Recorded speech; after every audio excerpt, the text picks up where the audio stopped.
Hi guys, we're just here setting up our camera for another First Amendment audit. First Amendment audit of Scientology. So I'm sorry I went live before I expected it to. So how do I set it up horizontal? You have to go to advanced settings.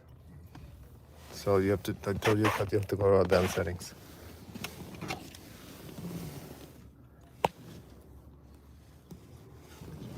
Sorry guys, 1 second. I need to have my phone connected, otherwise my battery's gonna run out. So I apologize, and I appreciate y'all's not getting too dizzy by this getting all scrambled.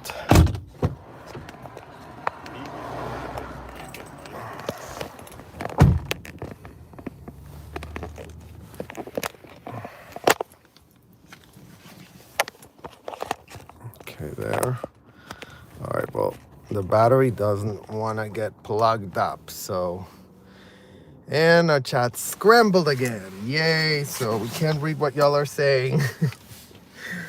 Isn't that great, you guys, that every day is a new thing?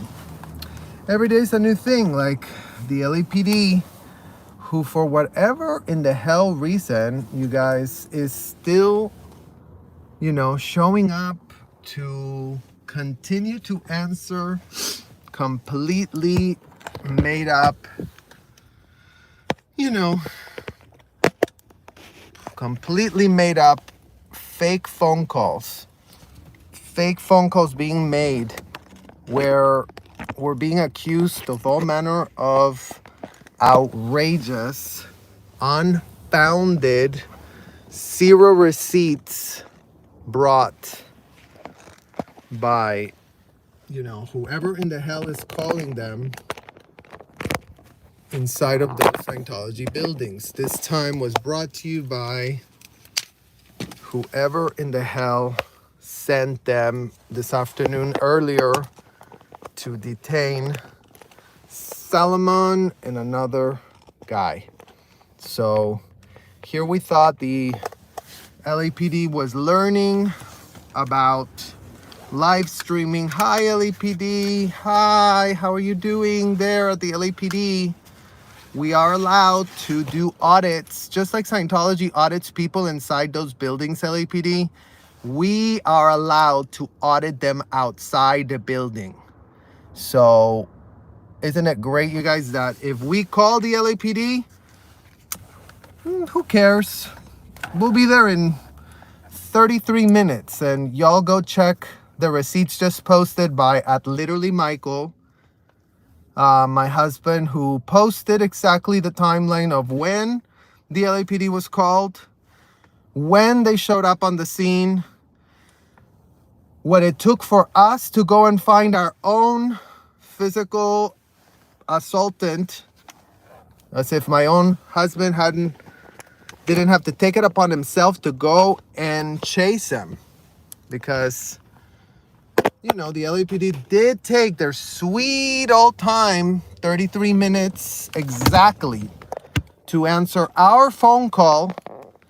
And yeah, LAPD explained why our phone call, that including but not limited to, gave y'all full evidence and receipts of what we were calling y'all for. I mean, we don't just call for nothing, LAPD. We don't just go, hey, LAPD, come over because we want to say hi to y'all. That's not what's going on, LAPD. No one's calling y'all to just go, la, la, la, la, la. Let's call you for nothing. Let's waste more taxpayer money. Let's just, play dumb. No one is calling any of y'all for that. Okay, LAPD? Just get that clear through y'all's heads. And you, Karen Bass, that shared the stage with David Miscavige once upon a time, not too long ago, and you that did campaign and told the entire of Los Angeles that, oh my God, you guys, I did it because I had no clue. Oh my God, I'm Karen Bass and I had no clue what in the hell I was doing. No clue what in the hell I was blabbing about as I sat there in that podium next to David and said how incredible it was to really prop up these centers in the middle of the city. But then when you were running for, vice president, you lost the opportunity to get there because you were found to be doing this thing, right, Karen Bass? When, President Biden, shout out to him, who been Sleepy Joe, isn't that what they call him, you guys? Our literal president of the United States, that was really thinking, who should I tap for vice president? Oh, Karen Bass. Oh, no, now she got exposed for, being all about Scientology. And never mind, Karen Bass, I can't really deal with you anymore. So let's grab Kamala. And then Karen Bass was like, oh my God, I lost my chance to be vice president of the United States. Cried and cried and cried and wailed. And then she said, okay, my next move is going to become mayor of Los Angeles, because Los Angeles really needs somebody to do what in the hell is happening right now. Los Angeles really needs people that cannot exercise their First Amendment rights, exposing what in the hell is going on. So then Karen Bass goes, hi, Mike Rinder, can you really help me launder my image real quick? I'm Karen Bass, and I really want to be the mayor, and I really want to tell everyone how I really want to change the perception about me being in the pocket, because, back in the day, I was so clueless. I had no idea what was going on. When I was there with David Miscavige in the podium, pitching to everybody how wonderful everything is. So look, you guys, there's another LAPD car right there. Isn't that great? Check it out, the LAPD checking out the scene real quick. So there you are, Karen Bass, telling everyone, my God, you guys, it was such a mistake to have shared that podium, but now I spoke to Mike Rinder, and now I'm really going to do something. Oh, there it is, you guys. Look at that. LAPD showing up really close to us. Why? What's going on, LAPD? We haven't even left our car. Hopefully, speaking from our literal car, it's not illegal. Hope that's the case. Really do hope that, LAPD, because there it is, Karen Bass. More cops. Oh, they just turned on the sirens, you guys. Up. They kept going. So, see what I mean, Karen Bass? See what in the hell we actually literally mean. So, we're talking about receipts. We're talking about, your LAPD running around. And do tell your staff to start checking the live streams where cops are showing up for absolutely no reason. They keep getting called for, oh yes, LAPD, show up over here because a peaceful protester has a g.u.n, we think, but, just show up. Bye.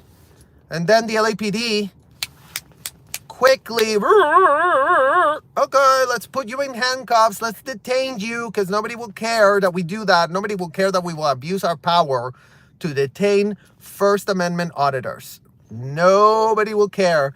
Everyone of the leadership at the LAPD, you guys, is so happy to display that anything goes in Los Angeles. Anything goes. There's another one right there, you guys. Look at that. Ooh, another cop patrolling here, checking it out. Why is there so much LAPD? What's going on, LAPD? What is going literally on? Whoa, another one right there, you guys. Heavily patrolling the streets right there, another one. So that's what we mean.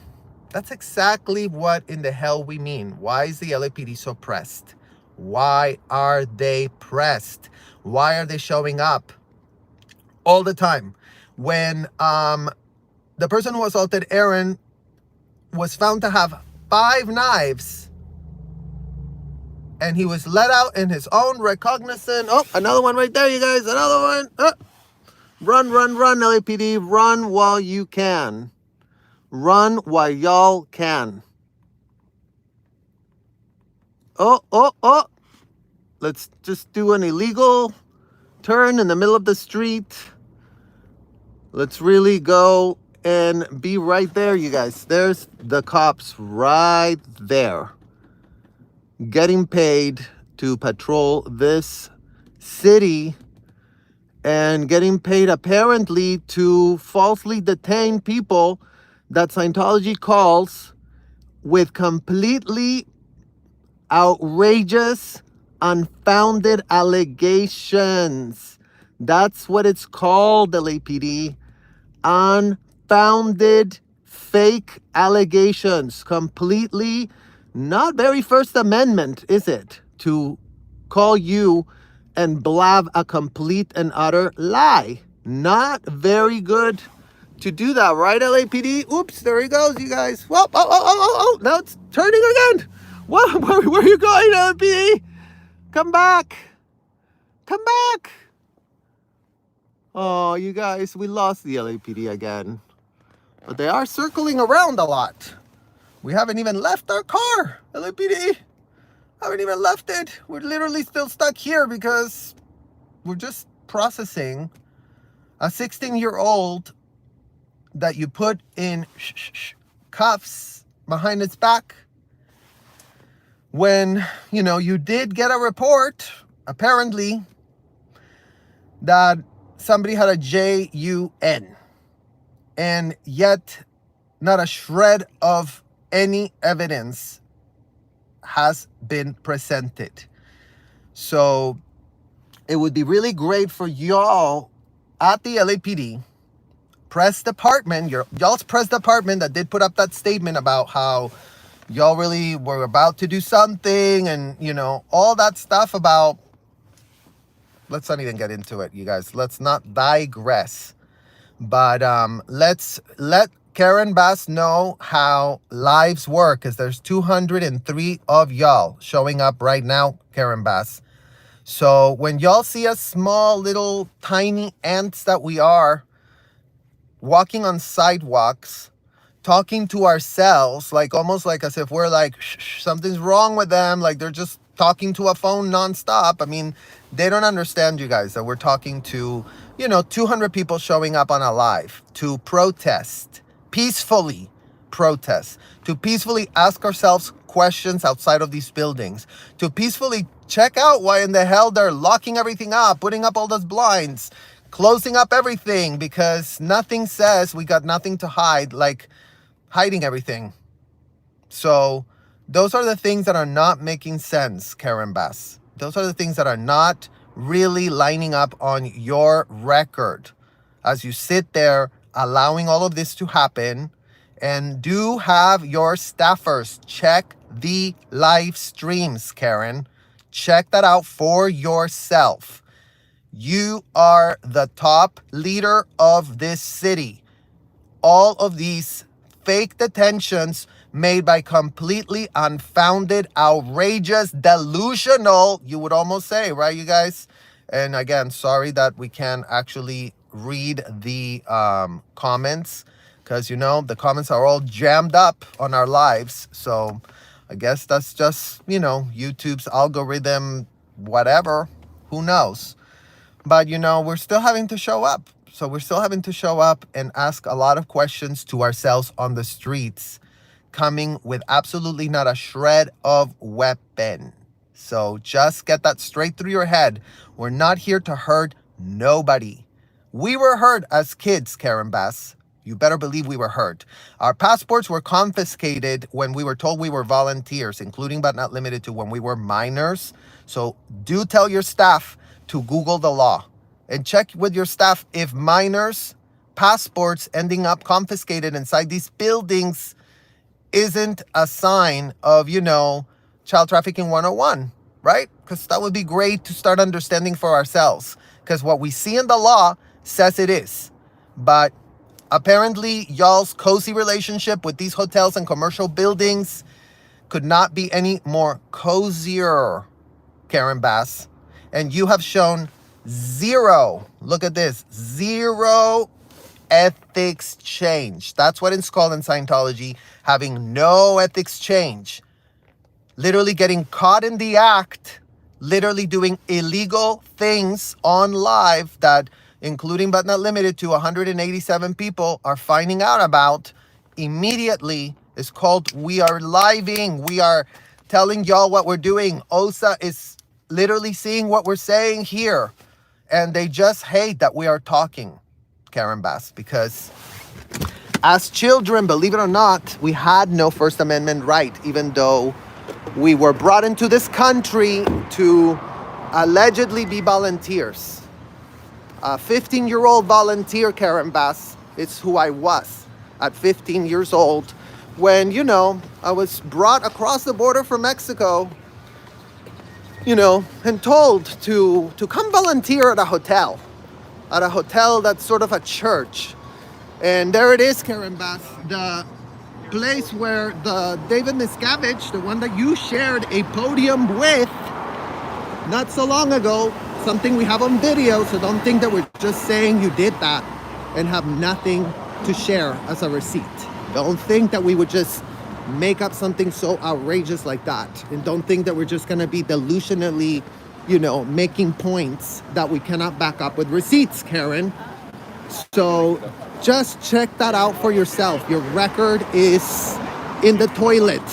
And every day, your reputation is getting wrecked because all manner of people in the community here in Los Angeles, in your city that you're the mayor of, you know, are reaching out and saying, what in the literal hell? What is going on? And yeah, let's just check out this place here just to remind everyone that, you know, targeting kids is something that these people are all about. As we, you know, visit Applied Scholastics Hollywood, where, check it out for yourself, Karen. Just look at that. What do you call that? Because we call that a child. We call that a child, not an adult in a small body, Karen Bass. So check it out real quick with these people that the cops are showing up to defend on completely delusional, unfounded, zero evidence detentions that they're all into, because, you know, that's their little favorite thing to say now, you guys. Oh no, we're not arresting you, we're just handcuffing you, and we are allowed to detain you because why not? We're the LAPD. We can detain whoever we want because we did get told that you all had a g.u.n. and we didn't get a receipt for that. And we didn't get any shred of evidence to come, but, you know, let's just patrol. Skirt, skirt. Here comes the LAPD. Skirt, skirt. Okay, hands behind your back. Okay, we're detaining you. Okay, we're patting you down. Okay, we did get told there was a g.u.n. here. And okay, there wasn't nothing. Okay, for the, how many times now, LAPD? So I think it's like maybe like 5 or 6. But this time you even went after a minor. Imagine that. Imagine that, you guys. That is what is going on. And apparently the LAPD doesn't like people going to the street and asking questions, going to the street with no intention of breaking a shred of law, because if we're breaking at LAPD, it's here, it's video recorded. Everything we say, everything we do, it's literally live stream as it's happening. Y'all can run intelligence. Y'all can put, if y'all so pressed about these calls that Scientology is making for y'all, put the same amount of energy, okay, that you send those cop cars to come and handcuff people with unfounded allegations. Put that energy and pay your cops to watch our streets, because maybe they'll start learning something. Maybe they'll start actually putting a dot or two together. Maybe that could happen. Maybe the LAPD can start going, oh, you guys, look, point here, maybe here's a dot to connect. Maybe we are supposed to do investigations because we are, you know, cops. And maybe we should start understanding that it's weird what we're seeing in these live streams, as if we're not doing y'all's jobs for y'all, LAPD, as if we are not wasting our time. We have already wasted our entire childhood here. We already have no childhood, no formative years, no high school education, no passport. But you know what? Yeah, in our midlife, when we realized that everything was a sham, what we got involved in, what we got, co-opted into believing that we really did consent to as children. So make it make sense, Karen Bassett. Now that's on y'all, on you specifically. You said you wanted to be the mayor of the city and really want to do a whole lot of whatever. What? You look so good. Aw. See? Does this look like we want to do anything bad, you guys? Literally? Nothing bad. He looks so good. I had to come give him a great big hug. Yay. We're All just... the buildings are closed. That's why I called you to see where else to go. Well, we don't have to go anywhere. We're not pressed. Well, no, they We're wanted to know if there was like literally- another place we could hit. They're, was like, let me they're shutting see. this stuff off. Yeah, I they mean, are. Hopefully Who is you... that? Literally, Serge. What up, guys? And he looks so good. Ta-da. I literally, when Audit LA was like interviewing you, I was like, Serge looks so good. She walked by and she was like, you're right. What up? Oh, I didn't recognize you without the rose. The rose. Nice. It's shut off. It's live on YouTube. What up, guys? Hi. Good to see you, Danny. So everyone's here, you guys. We're just peacefully gathered on a sidewalk, talking to ourselves in our phones. So hopefully that's not illegal, Karen Bass. I really do hope that. Talking to ourselves on a sidewalk to hundreds of people and thousands of people, by the way. So we might look real small, but the community's behind us. So the group might be small, but the movement is bigger.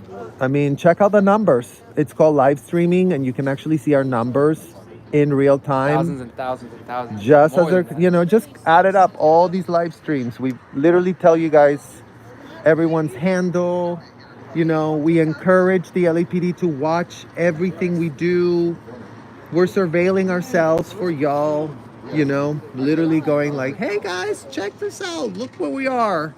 Right outside on a sidewalk, on a literal public sidewalk, with no one wanting to hurt a shred of a thing, with no one wanting to even touch any of these buildings, because all we're doing is asking questions. And if that hurts, then imagine, why does it hurt? Why does it hurt to ask a question on a public street, on a public sidewalk? Check it out right here. LAPD, check it out, LAPD. We're here on a sidewalk. We're walking right now. Check out our entire literal here. Just so the LAPD doesn't have to come and check out anything, you guys. How about this? Oh, you know what? What a great idea, you guys. Look, LAPD. Check it out. What's this? Oh, this is what you call a Prada messenger bag, LAPD. Isn't that great? It's just a little bag. And so y'all don't have to come search nothing. Here you go, LAPD. Look, what's in here? Ooh, umbrella. In case it rains, LAPD, we do need an umbrella, okay? What else do we have in here? Ooh, we got some glasses. So I hope that it's not illegal to put sunglasses on a sidewalk here. Okay, LAPD? What else do we have in here? Nothing else. Look, check it out. It's a pretty empty bag. It's a little nothing. So there you go. There y'all go. We don't give a shred of an F about this bag. There, LAPD. Hope that you're very happy with seeing that we have nothing. So when these people call you and with another one of their delusions, oh my God, somebody has something. Y'all have been warned. We patted ourselves down for y'all. Not great, because we don't want more taxpayer dollars to be get wasted.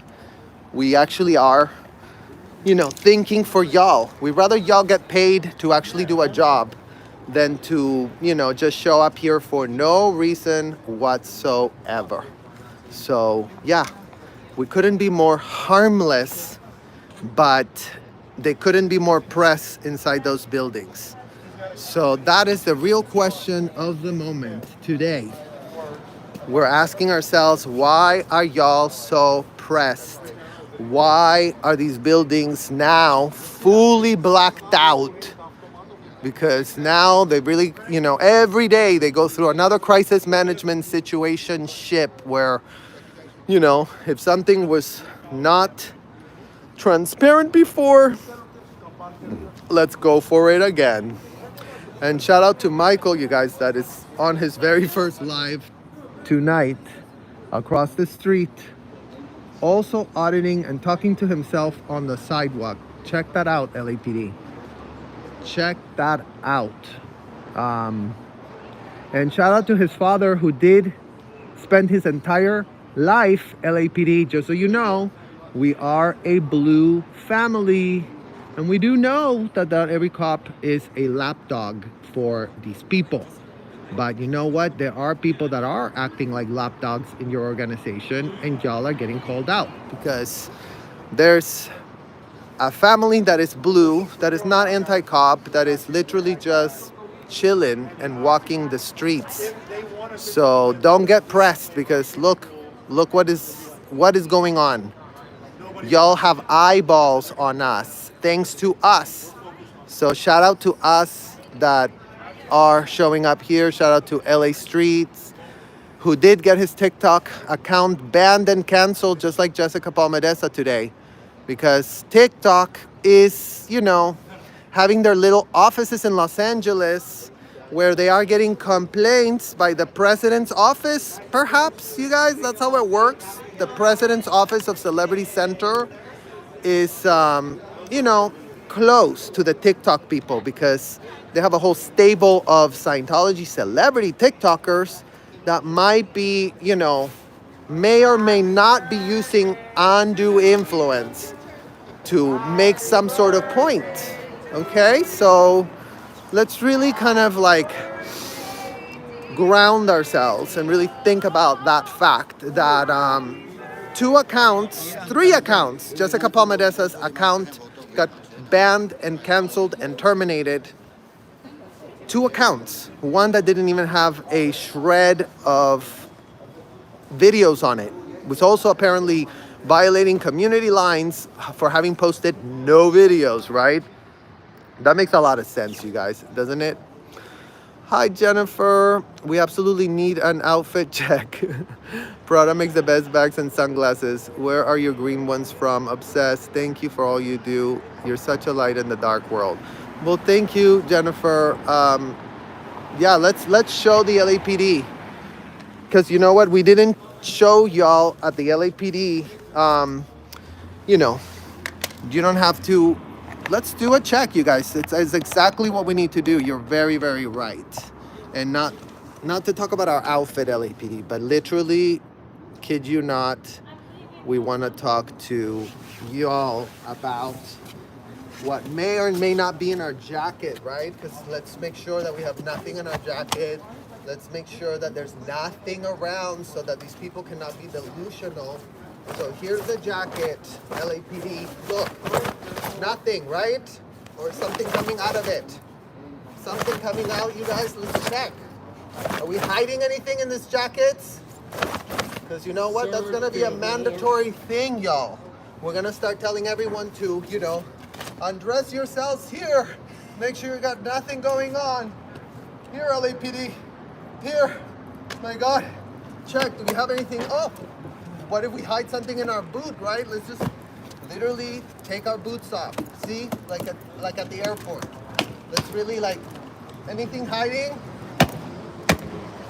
Nope. Nothing came out. Nothing came out, LAPD. So, yeah. Let's really make sure that y'all don't just come Let's make the experience a little bit more realistic. Yeah. Here, LAPD, here. Maybe search the room. Do we have anything? Anything here? Can you stand up against the wall? No? Legs and arms. Nothing? Legs and arms. Nothing, LAPD? Oh, my God, LAPD, nothing. We've got nothing on us. But we do have our phone, so hopefully that's not illegal. Bye. Bye. We're out of here. Now we're coming. It's like, no, not worrying. Yeah, you're it. I'm out. So, yeah, there you go, guys. I think we came up with a solution. Let's just all, make sure that the LAPD is not, having to come babysit us, because we would love for the LAPD to actually help concerned citizens. That's what would be actually very, very good, LAPD, for y'all to actually answer calls that are not unfounded, answer calls of people that really do need the help, not like these people that all they do is play victim. Oh, you guys, make sure there's nothing there in my hat. Okay, LAPD? So that's gonna be our new thing for y'all. Let's just really start establishing and tell everyone to get undressed in front of y'all to make sure that these people cannot claim that all of a sudden they're very pressed that First Amendment auditors are on a public sidewalk talking to themselves, not being violent whatsoever. I mean, y'all at home might be screaming. Y'all at home might be literally violent in your own homes, maybe grabbing dishes and going like, what in the hell is the LAPD detaining a 16-year-old for, yet again, for another fake allegation? Maybe y'all are like grabbing a dish and just splashing it on the floor. And, that is violent, LAPD, but that's happening in somebody's home. Of the 212 people, shout out to all of y'all that are seeing what we have to say tonight as we continue to waste more of our life dedicating ourselves to a beautiful cause of talking to ourselves on a phone on a public street. And, it might suck, you guys, because Karen Bass might not be happy that we're doing this. Karen Bass might think this is highly illegal. You can't walk a sidewalk. You cannot just, be here doing exactly what is being shown to everyone. And there's people in the community that are here. There's children that grew up in Scientology that show up for these sidewalk audits. There's all kinds of people showing up and asking questions and speaking to themselves. And it'd be really great to understand why we're getting detained, why 16-year-olds are just being willy-nilly thrown on handcuffs, and why every time we report any of the crimes that were committed against us, including but not limited to as literal children, there is -0 response. So make that make sense, Karen Bass. And ask your little friends inside these buildings if they ever ran a systemic practice of locking up children's passports. Because you know what? Right about now, that's the main question we need answered. Was there ever a systemic, institutionalized practice of bringing minors from other countries, including but not limited to, and making them believe they were volunteering to be locked up inside of these commercial buildings and hotels? Ones that the LAPD is very pressed to call churches. Because a 501c, all of a sudden, a 501c is above the law? Isn't that what it's called, you guys? Is it above the law when you do stuff that it's in black and white to never do? It's in black and white to trafficking 101. Don't go into a place where they're gonna grab your child's passport, right? It's just trafficking 101, Karen. So don't look like a deer in headlights that I had no idea. You have an idea. You have a staff. They can do the Google for you. They can set up full, things for you to review and start opening your eyes to the fact that our passports were confiscated by, in my case, Debbie Cook, in Florida. So sorry that your jurisdiction doesn't run there. But, Jenna Miscavige, that was working inside this specific building, Karen Bass, check out her book, Beyond Belief. Have your staff read it and write a little synopsis for you. Beyond Belief is the title of the niece of David Miscavige's book, and highly recommend for y'all to read it, because that book came up way ahead of its time, you guys, way before it was safe to show up to a street with a phone in front of you to ask questions on a public street. So imagine that Jenna already wrote the book Beyond Belief about her childhood experiences in these horrific buildings that do apply to you, Karen Bass, because even though you weren't mayor back in the day, even though she had written that book, you're still on the record on a podium sharing a cozy space, being very, very comfortable to talk to, everyone there in those buildings. And right there, just remind you again, that is David Miscavige's address where he's supposed to be so-called living. That's his official address, Karen.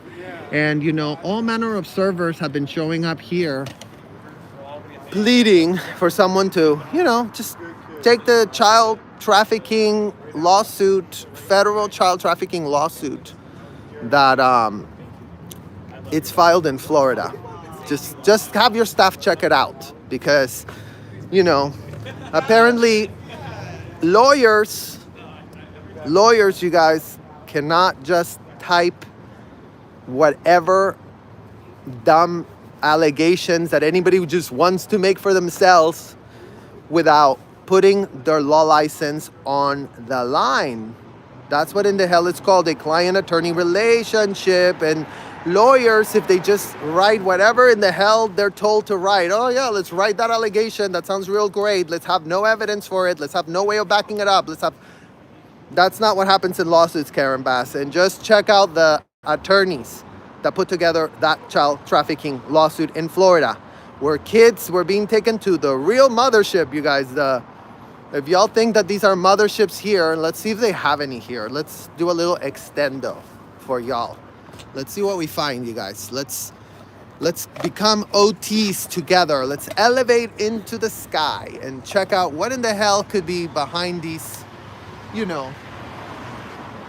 where supposedly David Miscavige can be served. So, no sign of motherships there. Is there any sign of any motherships that y'all can see there, you guys?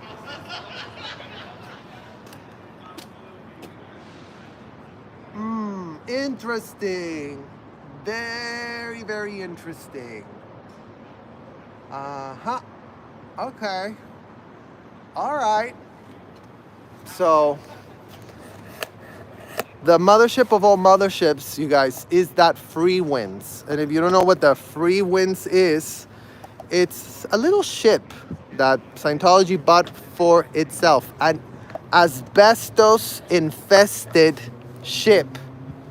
Okay? So, because these people really do love asbestos, Karen Bass. These people love asbestos, and they also love employing children to scrape the asbestos. Let's do a little demonstration, you guys, just so that everybody can, kind of get the gist of how asbestos was removed by me in Florida, Karen. This didn't happen in California. Don't you worry about it, but it did happen in Florida. So just like this, you guys, okay? Check it out. So you had a little metal scrapey. That's what they called it. Go grab your scrapies, you guys. Okay? And this happened at the Hacienda Gardens, okay? That's Debbie Cook, where she was locking us all up to live, okay? Because as long as we worked all day at the Coachman building in Florida, Karen. So yes, this is not about California, Florida. That's the only first-hand experience we can speak to. So this is how it went. You grab a scrapey, what it's called, and then you have to go like this. Oh no, don't worry. We didn't have any mask on. Asbestos, you know, we were adults in kids and adult bodies, adults and kid bodies, whatever in the hell that pitch was from L. Ron Hubbard. And then we just had to be like, and then the asbestos, Karen, were found underneath the carpets of these 1960s Florida apartments, okay? That's where they were finding an asbestos problem, but nothing that kids couldn't just go, shh. Remove the asbestos, you guys. Spend the next 8 hours scraping, scrape the asbestos. Let's go. More scraping. Let's do it. Fumes coming up. Toxic. Cancer causing. I mean, who knows, Karen? I mean, will I die of cancer? We don't know. We'll find out later on, I guess. So far, nothing, but this is how it went, you guys. Just scrape the asbestos off the floor. So yeah, something like that. So the ship, where the mothership of all motherships, you guys, where the lawsuits did finally get filed for the first time in history. Has there ever been a literal lawsuit filed on behalf of kids, of minors that were being utilized to, you know, they started in Florida. This is how it went, Karen. So tell your staff to write it down in their notes. This is how it went. So Valeska Paris ends up in Florida, but she's from Switzerland. And Wayne Baxter ends up in Florida, but he's from Australia. And the other Laura Baxter, who's married to Wayne, I think her name is Laura, Karen, but just double check with your staff, or double check with the lawsuit, okay?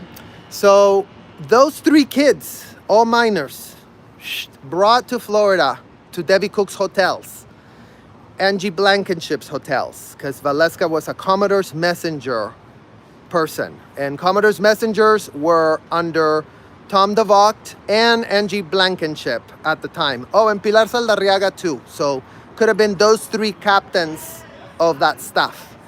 So all of a sudden, Valeska gets told, get her out of Florida. Her mother is very upset about, you know, Scientology. She's yapping.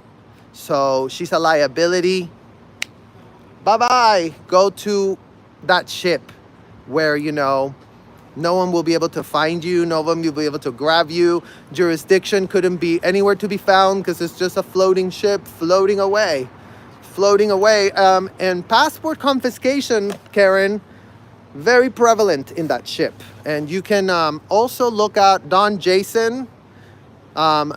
Just look up that article from the Tampa Bay Times. Okay, there's a man called Don Jason that escaped that ship without his passport.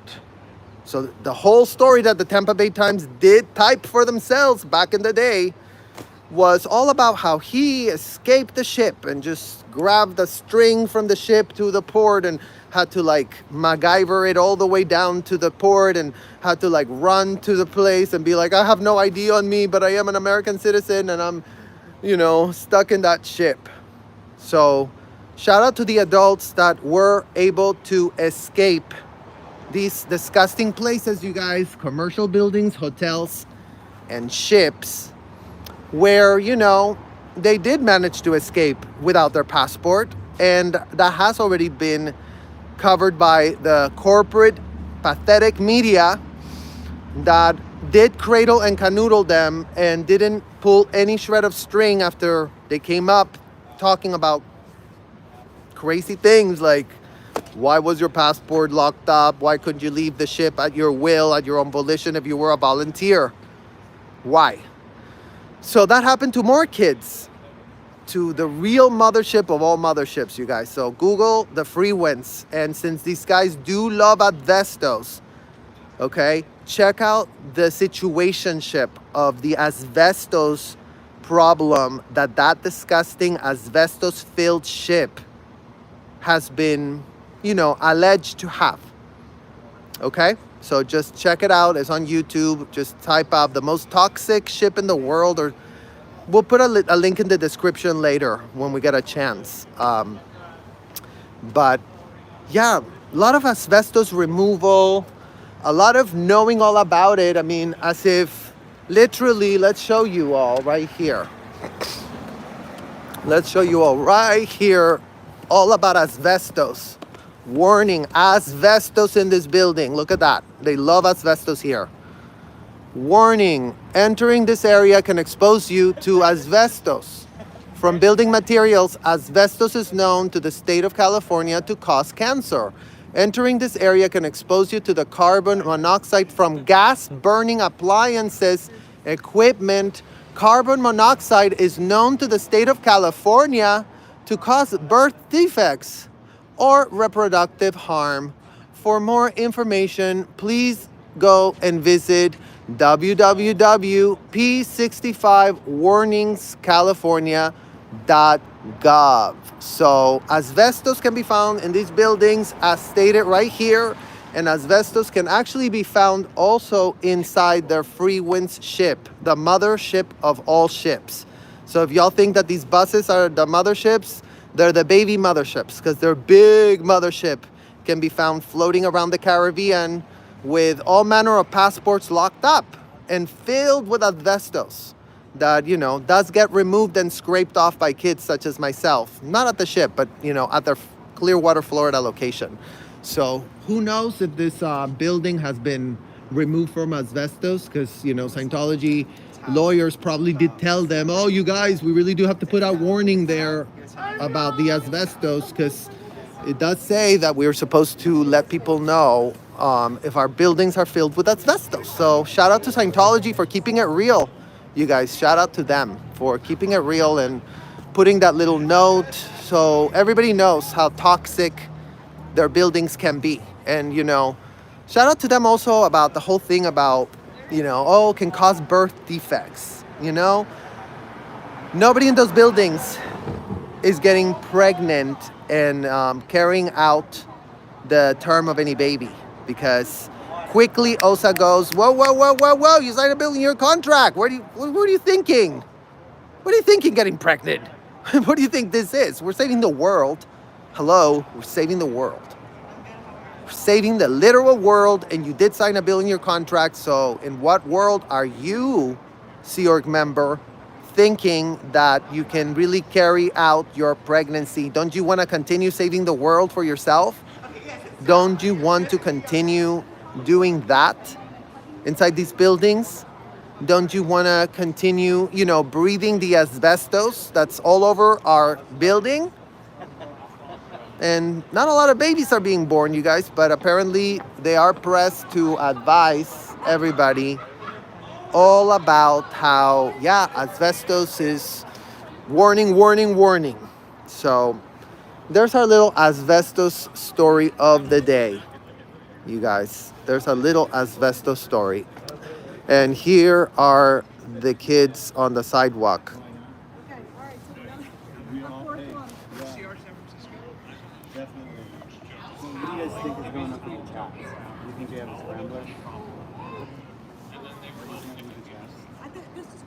No, that's for everybody on YouTube.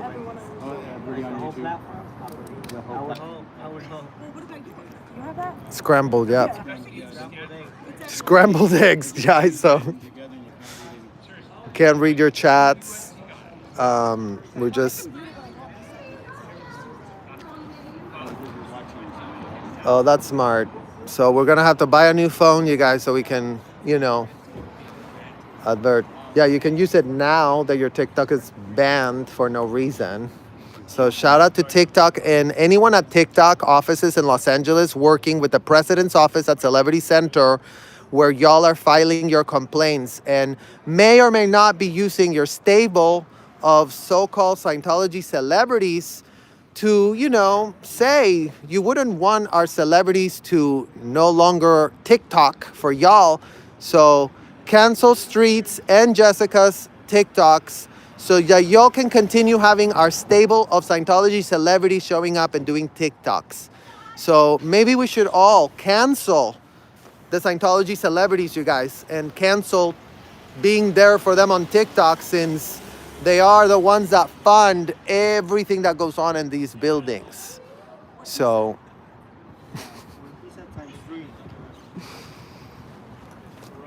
yeah, TikTok, a Chinese company that has no shred of a clue what the First Amendment is, apparently.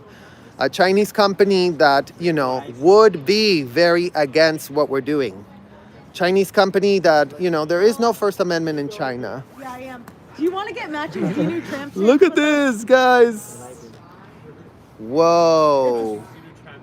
There it is, you guys. Actual evidence of the ducks All right, so that's a yes, getting on a that's dolphin. yes. So, see, Scientology, we still managed to capture you guys on Get a squirrel too. on photo. I did that.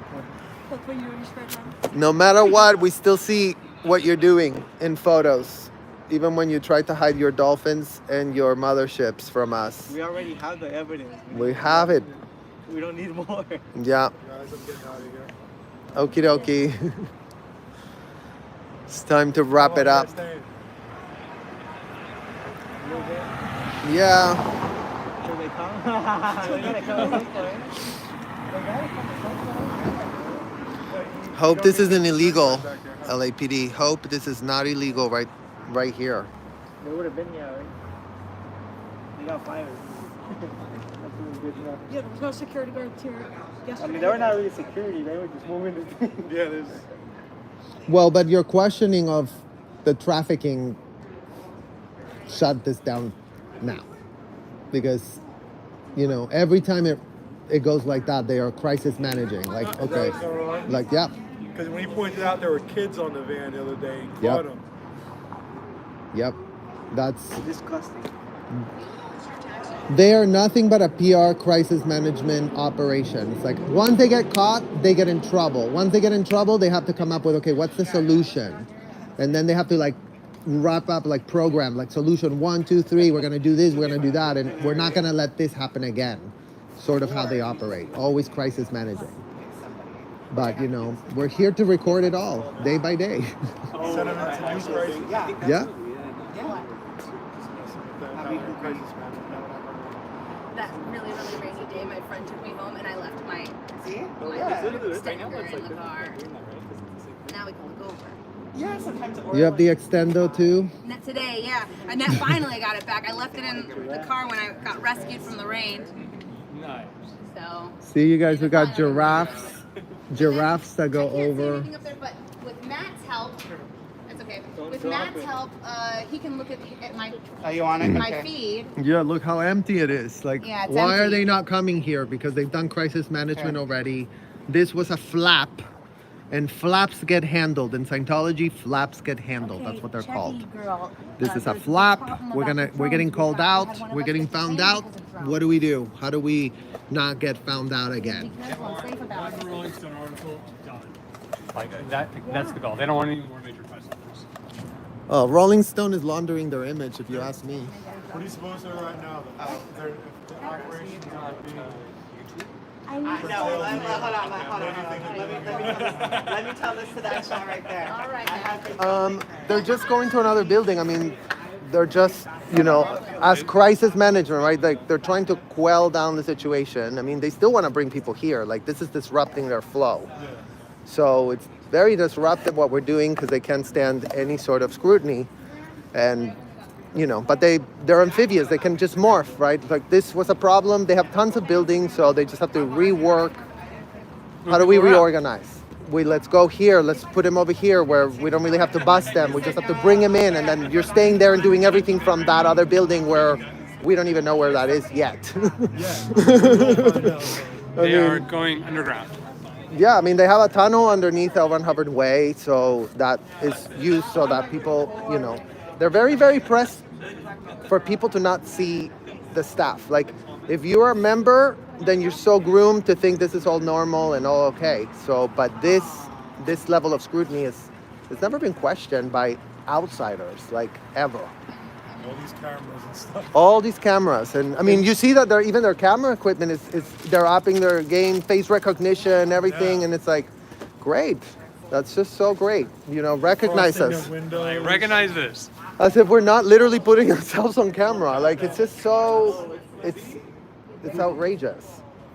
But they are an outrageous bunch. I mean, they're doing the bidding of convicted indicted felon L. Ron Hubbard's rhetoric, like convicted indicted felon. I want to hear convicted, indicted felon Corey Palka. That's what I want to see. I want to know everything that guy was up to. Like, and I want to see the FBI come down hard, like they're supposed to. But I don't think it's gonna happen. Like, they've had 15 months now since that New York Attorney General's report, his text messages, and his emails about the CBS case. And that's the guy who took Leah Remini's report about Shelley Miskovich and who had the Scientology register station. Well, you know, all of those power structures are enabled, right? From Yeah. Harvey Weinstein to Jeffrey Epstein, and everybody, they were very, very protected until it was found out what they were really about. And again, it's like, as we tune in here, there's 241 people right now watching what we're saying, watching how these buildings kept getting locked up, insulated more. It's just more suspicious. It's not less suspicious. Scientology thinks that, okay, as long as they don't see the kids coming out of here, then they're really gonna forget that we already have that on tape, that they were doing that. You know, I grew up in Scientology, so like I speak from my own experience as having been inside these places. Yeah. You know, it's But you mentioned Rolling Stone, and it's the corporate media are the image launderers. They're the ones that write church. Like the idiots haven't spent a single shred of second in the sidewalks watching and getting their own story.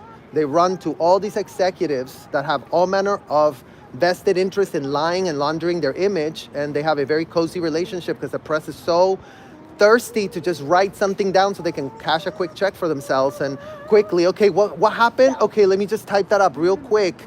Church after every single word. It's like, if you read these articles, they're so pathetic. Like all they say is church. And then all of a sudden they pretend that they're in the middle and very objective. But they're falsely pitching commercial buildings and hotels as churches. It's a 501c that was propped up as a sham that actually is enshrining the word of a convicted and indicted felon, L. Ron Hubbard. That books literally say, do this. Like the book tells you to break the law. Like, are you aware of the auditor's code? no. So the auditor's code is how all the audits are run. Yes. And the auditor's code, I think it's like point number 10 or something, says, I promise never to let a PC end the session on their own determinism. So what that translates into is, if you're being audited, you cannot walk out of these interrogations on your own will. So this is like literally Guantanamo Bay false imprisonment situationship done to kids. Kids, like I was interrogated for 9 hours, 6 hours, 7 hours. Like, you don't have a way to say no or end or I want to leave. The more you say no, the more you're staying in that interrogation. So again, who said to do that? L. Ron Hubbard.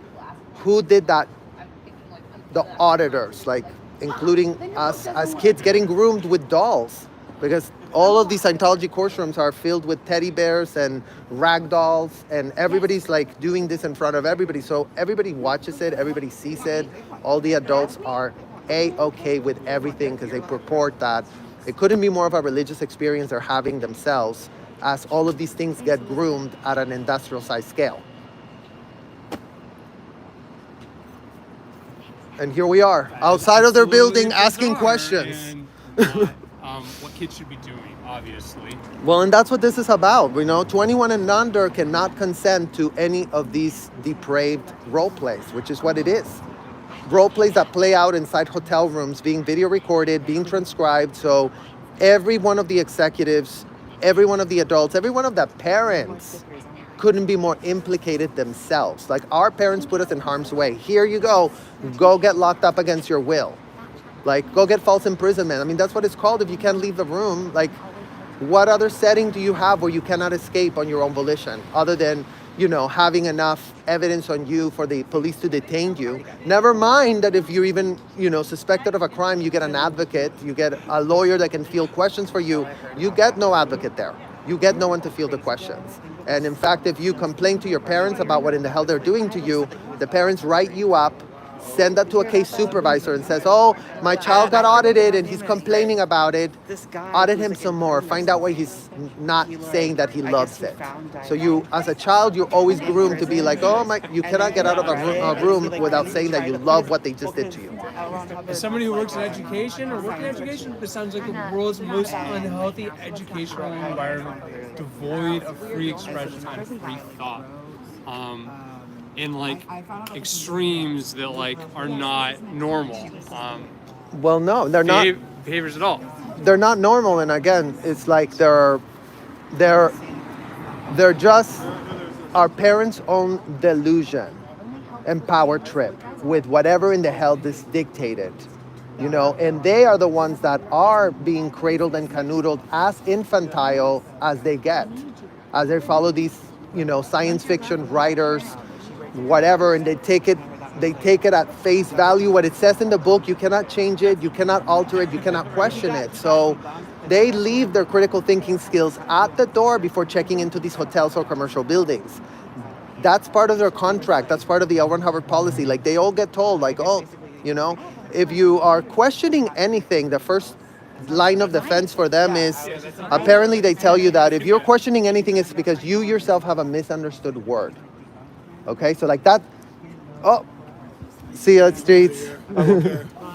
Thank you. So that's their first go-to, right? And if they cannot make you believe that you are having something of a word you don't understand, then they make a big song and dance about every definition you must know. So if they can't get you there, then they interrogate you and say, oh, your ethics is out. You must have a withhold. You must have a secret that you're holding that's making you feel this way about what you're seeing and perceiving and complaining about. Because there's this whole like hoo-ha in there that we're saving the world. We have a technology no one else has. So it's very sort of like superior complex from hell, because it's really like, you know, it's like extreme delusions of grandeur that are not just, you know, like these are full-blown delusions of grandeur that play out, and they act so entitled because no one has eyesight in the hotels or commercial buildings except for them. Because if you see as many cameras as you see out here, that's how many cameras are in there, except 10 exit, because every hotel room has it, because every hallway has it, because every nook and cranny has it, because they're very pressed that someone might jump the fence and get. These people don't F around with their security. Like, their security's top notch. And again, why? You're supposed to be saving the world. You're supposed to be being a 501c that really wants to help. Well, why would you have this level of security and scrutiny? So that's the centers. That's what's being questioned, because again, we can't come to the rescue of an adult that wants to subject themselves to that level of extreme role playing. Like that, no one can come and tell you no. And that is a First Amendment expression. Nobody wants to have an opinion about that. But the minute that kids are being implicated, it goes from 0 to 1 billion real quick, because that's where you go, okay, that, no comment. That you want to do, we don't care. You know, it's like, it's not illegal to make yourself a slave if you want to be that. And if you want to sign all the consent forms that are going to be presented for you to say, that's what I want to live as a life. And that's what all these adults want. That's why you can't get them out. Because they're like, no, we love it here. Leave us alone. This sounds way beyond like going away to boarding school. Like, It's the boarding school from hell. And again, it's like, it's also like, you know, I'm glad you brought up boarding schools, because there is no boarding school that has the auditor, the adults and the minors ratios that you find here, right? Boarding schools are mostly kids and then some adults. Okay, here it's like 35% underage, and then everyone else an adult. And then, wait for this, I don't know if you know this, but L. Ron Hubbard said that children are adults in small bodies. So all of a sudden, all minors are just the same as all adults once they enter a threshold of these hotels or commercial buildings. All right, we're going home. oh, Going home. Okay, you guys, good to see you. All right, I'll see y'all tomorrow. Okay. Have a good night. Bye, you guys. Jess and we are Chris gonna cover this. out. Yeah, she is out. You're gonna cover this. Yeah. So you're a journalist, but I'm a journalist. I'm an investigative journalist. Okay. And so, like, I cover like USC and Caruso and George Tyndall. Well, on Caruso and Karen Bass is interesting, right? Because Caruso brought up Karen Bass's, literal podium she shared with David Miscavige, who's literally nowhere to be found to be served on a federal child trafficking lawsuit filed in Florida. Are you aware of that one? Mm-hmm. Yeah. So he can be found for that. Karen was there sharing the stage. Karen, quickly went to Mike Rinder, the head of OSA, the one that was in this building for years, running all the fair gain operations, supposed whistleblower that really wants to blow a whistle, but never talks about what they did to kids. It's always what was done to them as adults, and David Miscavige is a really bad person, and we were just angelical people that had, the best intentions in the world, and that's not how it works in those hotels. It's a pyramid scheme, lieutenants, commanders, captains, it's slave owners owning slaves and owning kids. So Karen, who at the time played dumb and said, oh my God, I really did call Mike Rinder and he really did tell me what the problem is, so I'm gonna really do something about it, is, including but not limited to detaining. It wasn't any news that Scientology was Scientology when Karen Bass decided to show up, right? Like, there wasn't like there was some secret there that she didn't know what Scientology is, right? Like, she's comfortable with it. Like, I think on some level it must appeal to her. I think just the idea of the peppiness they have or something like that. Well, they're very good at ensnaring people, Yeah. right? They're very good at presenting very wholehearted and, oh my God, we really want to help, and the community, and these offices right here, this is where they plan everything. This is the HQ. This is the HQ for that, for War room. OSA. For OSA, which OSA is that Guardian's office, right? Like that was the rebranding of the Guardian's office, because they did get indicted and convicted for all those infiltrations and all those illegal activities. So then all of a sudden, all it took is, okay, let's give it a facelift. Let's call it now OSA, and no one will have a shred of a clue that we're doing the same thing, because now we're not caught. So there was that distancing of, oh, it was Mary Sue that was unhinged. And then, oh, Mike Rinder, who was very young at the time, right? And young, impressionable, and full of wanting to, rise up the ranks. I mean, it came with a lot of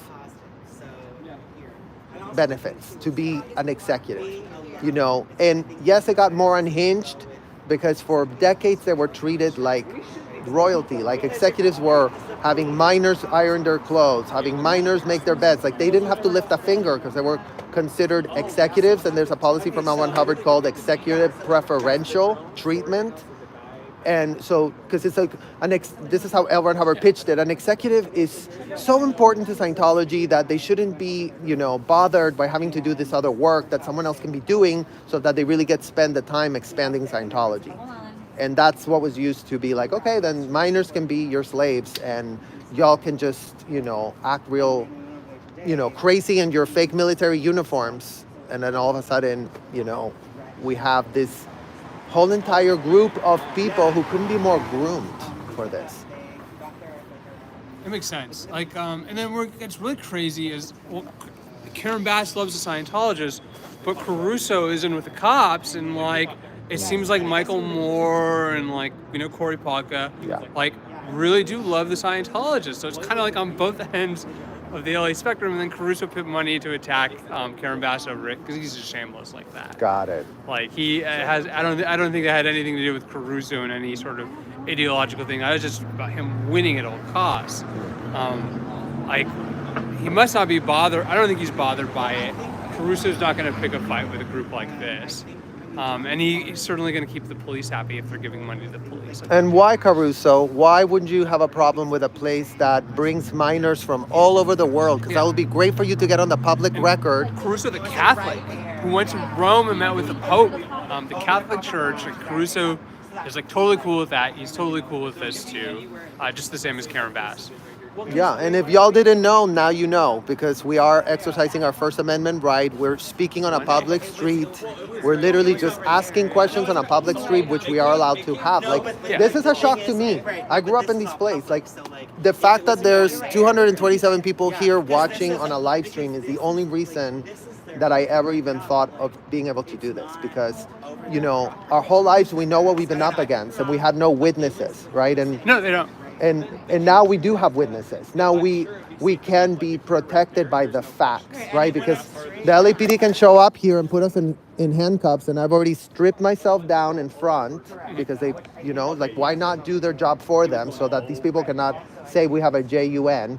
and all of a sudden they're going to show up and cuff us to what? Intimidate us, to falsely, you know, lock us up with handcuffs, as if we didn't grow up with handcuffs in there, LAPD. So just FYI, put that on your notes. And they can get away with it too, because nobody's going to intervene. I mean, like, I study civil rights and policing, and like what happened the other day, where you have somebody arrested under specious reasons, held for 4 hours, asked the question once, and held again, while the person who's in charge of the operation goes on the building of the roof and looks down at the protesters. Like, that's not normal. Like, that is not appropriate or proper procedure for LAPD. Yeah. And to me, they obviously violated his civil rights, and he should get an attorney and sue them, hopefully. Well, and, you know, not only that, right? We had the receipt. We had it's all on everything video. on tape. We showed it to them when they got there 33 minutes later. Imagine my husband had to go find the suspect because he did this and then just ran away. False arrest, wrongful detention, abuse of power. And all playing out in front of us. Like, and the thing is, they could have always gotten away with it, but I think the leadership at the LAPD does not understand how live streaming works. They have no clue. There must be such dinosaurs there that they're like, oh, we're going to get away with it. Tell the PR office to type a BS statement and no one's going to see through it because we don't have all the receipts. Wrong. In Los Angeles, right? Like nobody loves the police, right? Like the police are popularly disliked, but like, and everybody goes, well, don't trust the police. But it's just very rare to get a clear-cut case where you have the police apparently lying and writing. Like, I've read every LAPD press release there's been for the last year, and they will say things in political cases, whether it's about the LA Fed tapes or about this. Perhaps that they, you know, might not. Who knows what the heck is going on in Los Angeles right now, and that should concern everybody. It should. I mean, and I always try to be careful on not doing a full-blown broad stroke. I cannot say every last shred of LAPD is compromised, but we can say that the ones that we caught on video are. The Hollywood division. The Hollywood division that has, you know, the Danny Masterson, that bungles every investigation, like patterns, right? Like, blah, blah, blah doesn't matter. Patterns. Like, oh, you did it here. Oh, you did it here. Oh, you're still doing it. Oh, you just did it again. Oh, so that's a pattern of behavior. That shows what is actually going on. The picture of Corey Polka and like the $20,000 check, it says like Hollywood Police Station on it. It doesn't just say Los Angeles Police Department. That gives you some idea of how close that particular division and the officers in it have decided to become with this. And by the way, guys, filtered throughout. Officers that had eyesight in the hotels. Like, not everybody knows, because not everybody has actually given access. Like, Scientology is very pressed to make sure nobody sees what they're not supposed to see. But the cops, in their very cozy relationship, which I also did find out in the First Amendment, they're supposed to not have any sort of like special deal with any religious people. They're supposed to be, you know, not neutral, right? But it's like, but we're seeing this special cozy. I asked LAPD media relations like 10 days ago if Michael Moore is a Scientologist, if he considers the Church of Scientologists a partner, and if his statement on December 19th rejecting the two LAPD whistleblowers as being patently false and with fictitious allegations was an attempt to discredit them. And LAPD media relations told me that they would get back to me and that they were still waiting for an answer, and I haven't gotten a response since. Yeah, so we're on to you. LAPD, the PR department. Your PR department is the people laundering the image. The PR department is the ones that are making false statements that can be literally verified by video. Literally verified by any journalist who wants to verify this, whether you're not laid off by the LA Times today, or you're at CNN, or you're at Rolling Stone. This is all verifiable. It is on videotape. I've reviewed it, and it's convincing that they're not doing the right thing here at all. And that there's a pattern of it, because There's a pattern. you just mentioned the LA Times, but the Tampa Bay Times couldn't be more pathetic and kneecap themselves, okay? Because definitely can tell you a thing or two, like including headlines that are so watered down from reality, such as, I'll give you the exact example I'm saying, Jenna Miscavige, the niece of David Miscavige. Guess what the Tampa Bay Times went with as a headline when they covered her thing? What was it? She had a rocky childhood in church. A rocky childhood. Rocky childhood. This is a girl that wrote a book called Beyond Belief. Beyond belief. And this is a little girl that left these places before anybody was speaking, blowing whistles or being safe, and she went on the record. She said, look, this is what's going on, this is what's happening, and then the Tampa Bay Times goes, oh, rocky childhood, let's go with that headline. And that's how the public perception is molded and sanitized for these buildings, because again, doesn't matter how many kids go to them, explaining the plight that they have inside these places, they go, okay, it's all just alleged, and it's like, where's the investigative reporting? It sounds like the infamous How Rick Caruso Saved USC article from the LA Times in March, right after he announced his candidacy. Caruso didn't save USC. Caruso just retrenched what was already happening and hoped the problems went away. But I mean, activism and the First Amendment right is their kryptonite. We're on to them. Yep. Oh. Nope. Some type of noise. It was like a buzzer. So, I mean, I'm glad independent journalists are coming on the scene and, walking the streets, because, I got chewed out by another journalist who covers the regular crime beat for one of the newspapers here the other day. She said, Zach, you're not beating the streets enough. You're not going and getting the story. And I said, as soon as it's done raining, I'm up here. Let's figure this out. We're going to do it. Are you guys, do you feel comfortable and safe if we go to a different location? yeah, We're good. yeah. Are you sure we don't want we need somebody to We stay? have 272 people watching over us. Oh, okay. Yeah, Shout out to you All right, guys. guys. Just We don't wanna leave everyone in anybody the alone. chat. We're gonna. Everyone Are in you the guys gonna chat, stay stay with together? us. Yeah, we'll stay together. We're gonna Okay. walk we're gonna walk around a little more. 30 minutes, maybe another hour. Yeah. Alrighty. Okay, ciao, ciao. Bye. Can't stay here the whole night, but Not the whole night. We're not that pressed. I don't think we're going to see the buses here tonight, unfortunately. No, because crisis management already went into place right Yeah, here. they are dialing this down. Too much heat. They don't want us connecting the dots. They don't want us working together. They don't want LA to come out here and go, man, these are some really corrupt cops going on, and it's all on videotape. The press can see it if they want to.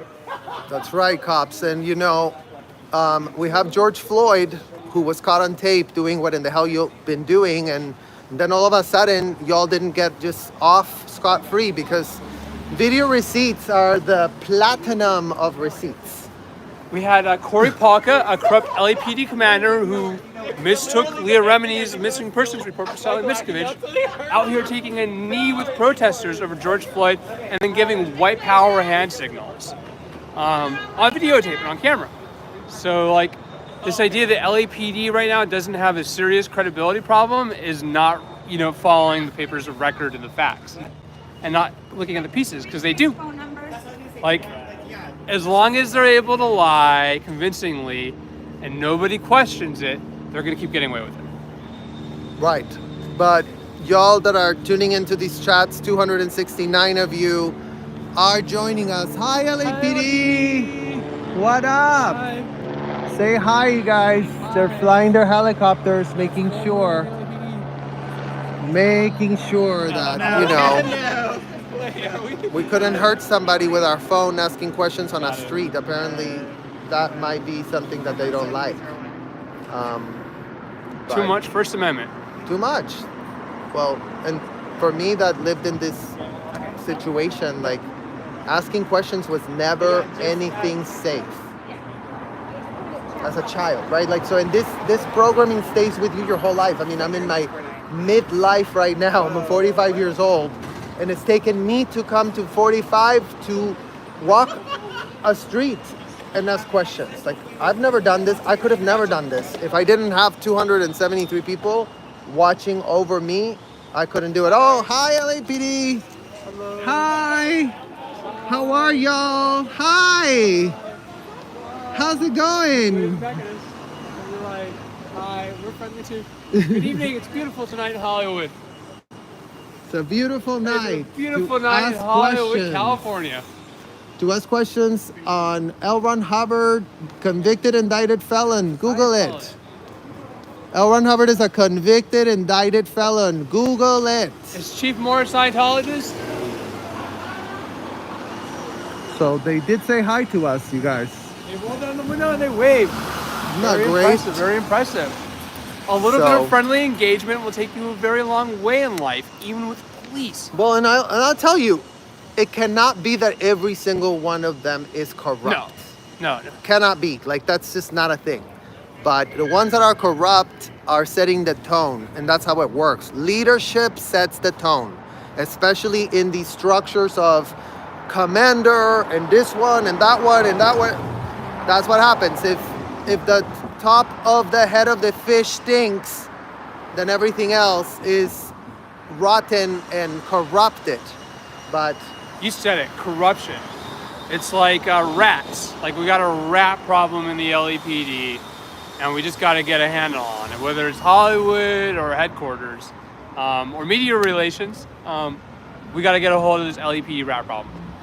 or all of them combined, because again, it's taking a whole bunch of people actually being okay with this for it to proliferate. Like, if the right environment is not there, you guys, like, corruption is like cancer. Like, the right environment has to be put there, otherwise the cancer can't multiply. Metastasize. Yeah.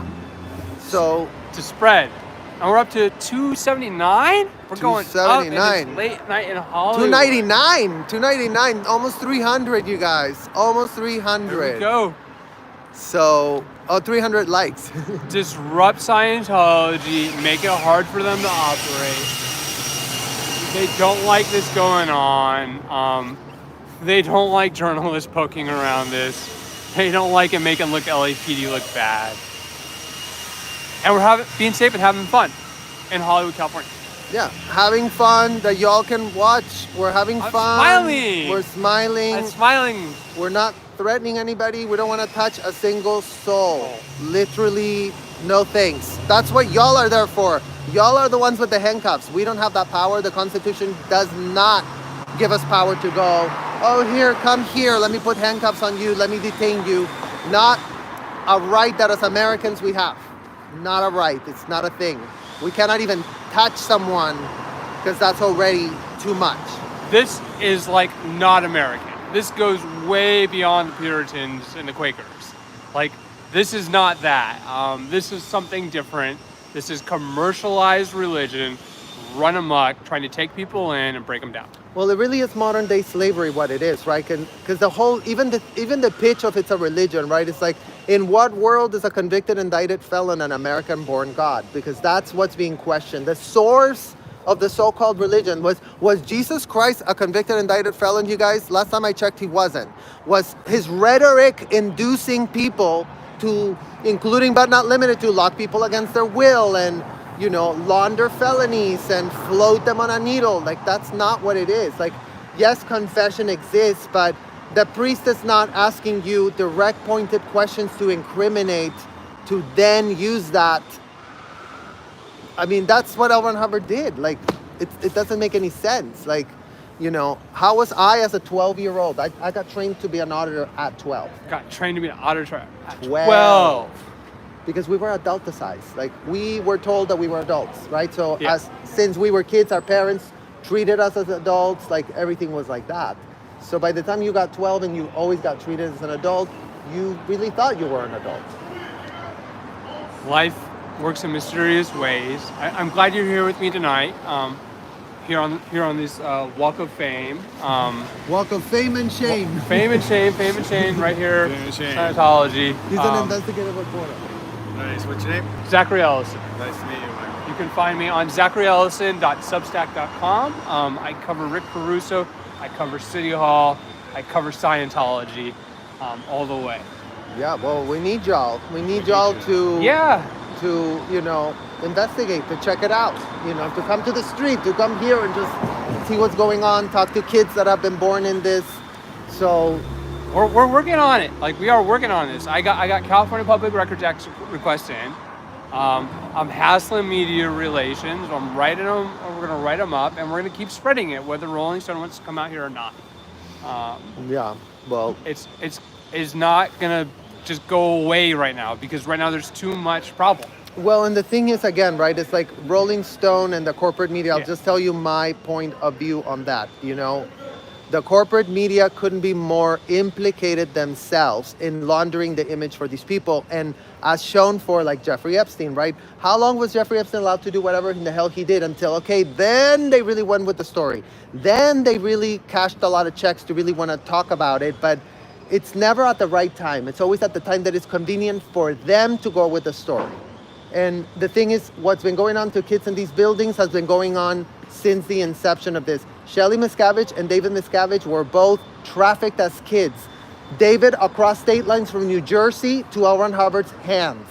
Shelly floating around in that ship, right? So the very top tier of this network are child trafficking victims themselves. Their parents normalized it for them. Then they got into the power trip and then, oh, we can go to the very top, let's do it ourselves. But David was 16 when he was sent across state lines from New Jersey to L. Ron Hubbard's hands. And Shelly, 12 years old, floating in that ship. So the very top of this is what's fueling this insanity, right? But again, it's like these people are high school dropouts. Who helped them? Attorneys that get paid a lot of money and they don't have any college degrees. They don't have any way to prop up a 501c and really do it. Who has that? Attorneys that they pay a ton of money. So their law licenses could not be more on the line. Their legacies of propping up these places is what is going to be questioned once the facts actually get exposed. And we got a big corrupt attorney problem here in California. The State Bar Association was literally covering up fraudulent activity by Tom Girardi.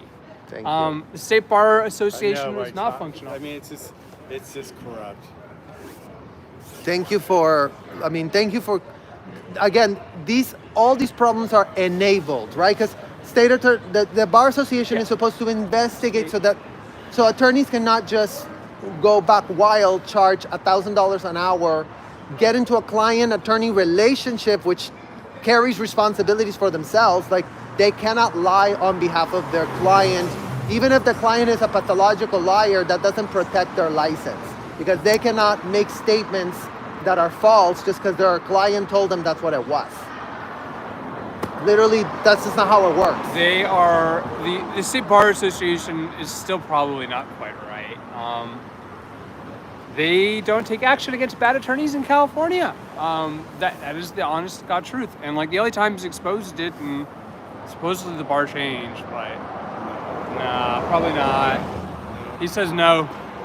No, State Bar Association, you are the enablers of the attorneys. If the attorneys are going whatever buck wild, y'all at the State And Bar. The State Bar has a building in downtown.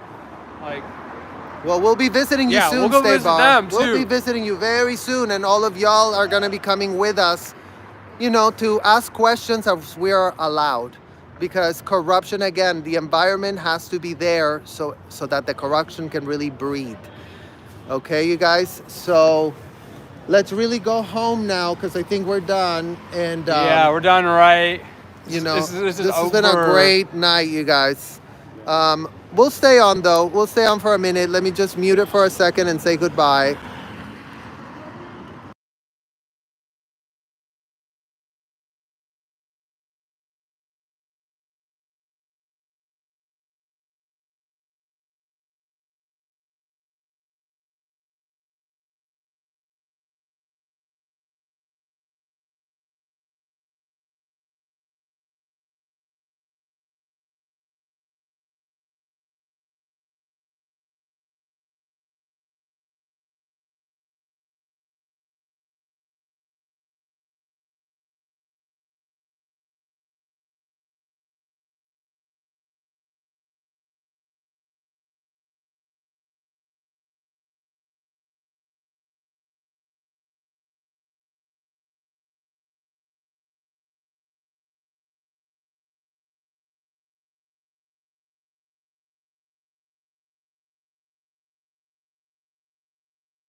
gun on you. Yeah, I just stayed on for like 40 minutes and just.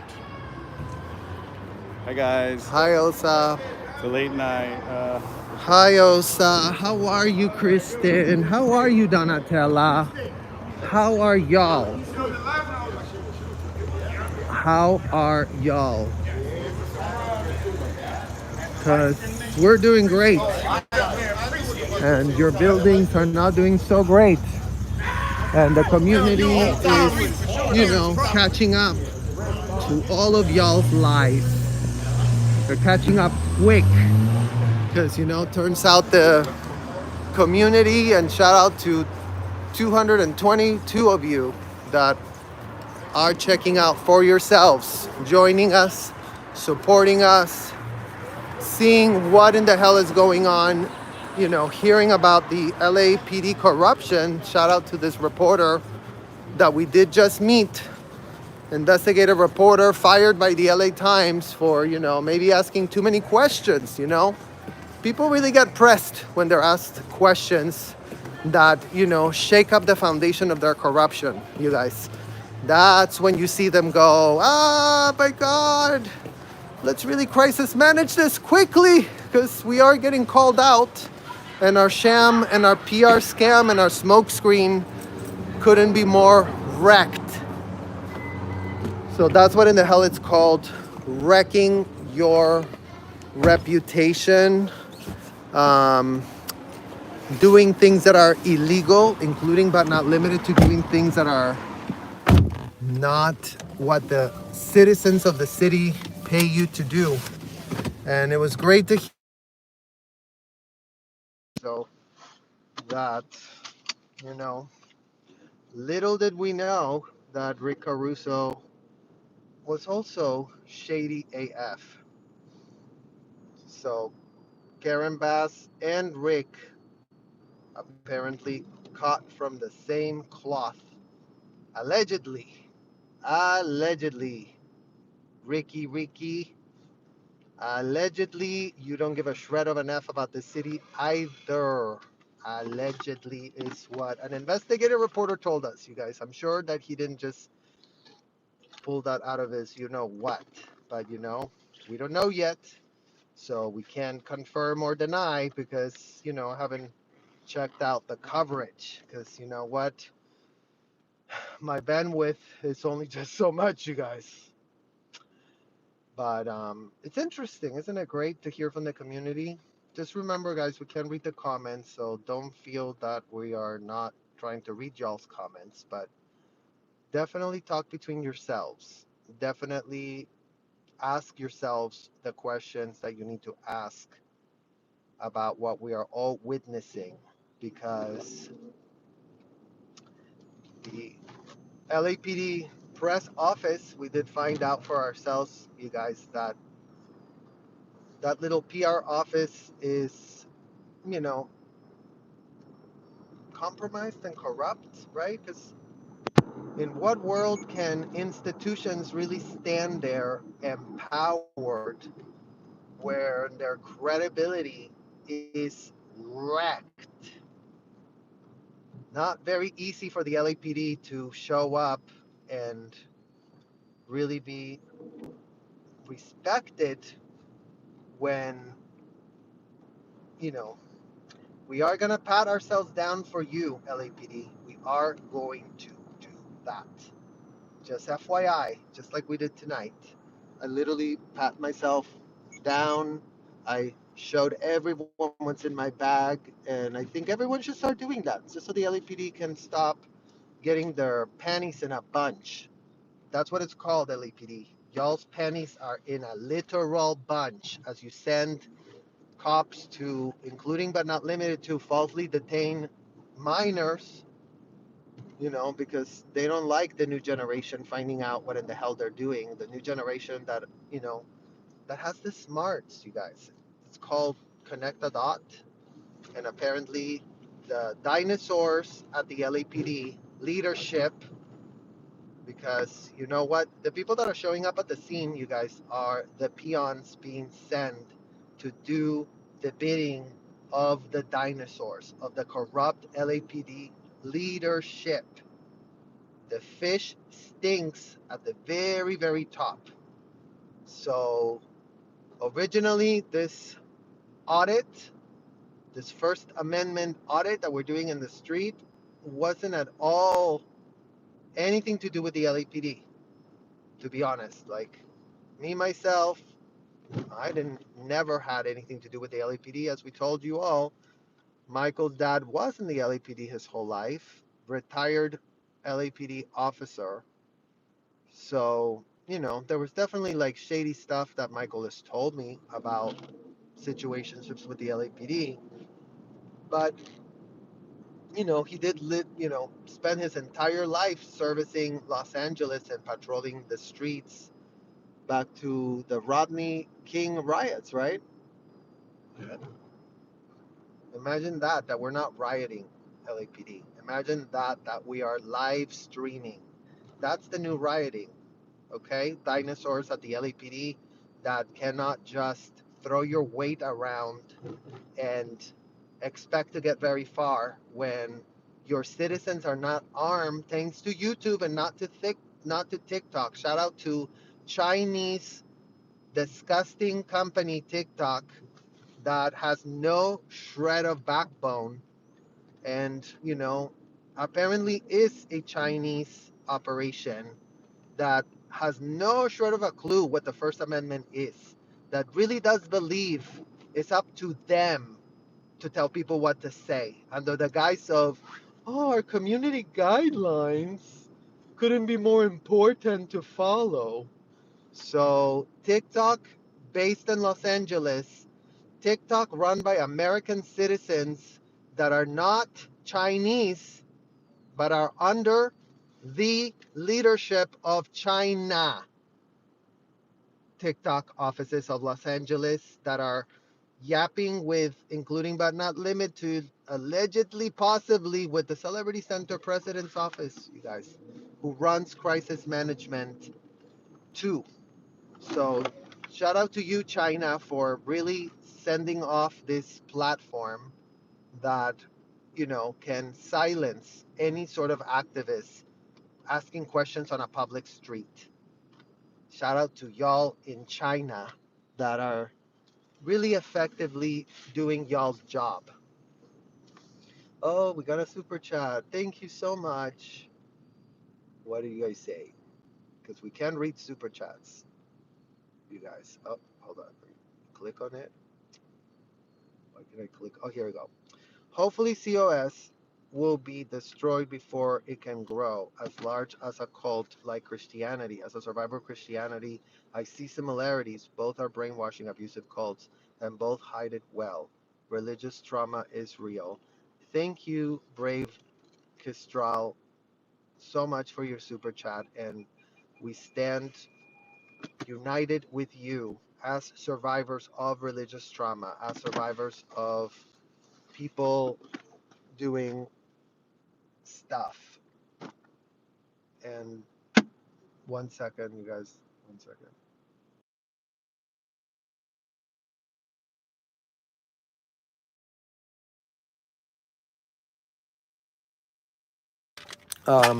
Because you're right, Cristal, there are similarities between what these people do and Christianity. The only thing that I would say is different, okay? The only thing that I, from my own perspective, see that is different, because I've never really been to a Christian church, is the books of L. Ron Hubbard and the Bible are so diametrically opposed. Because as far as I understand, the Bible is all written in sort of like poetic prose, where it could really be interpreted in a million different ways, right? And bad actors can infiltrate these so-called churches and prop themselves up as these, like, oh my God, we couldn't be more about wanting to help everybody. But then they are on a power trip. They put themselves on a pedestal, and then they use that power to squash people down, right? But can we really say that every last shred of person involved in Christianity had that intention and was like that? I don't know if I could make that broad statement.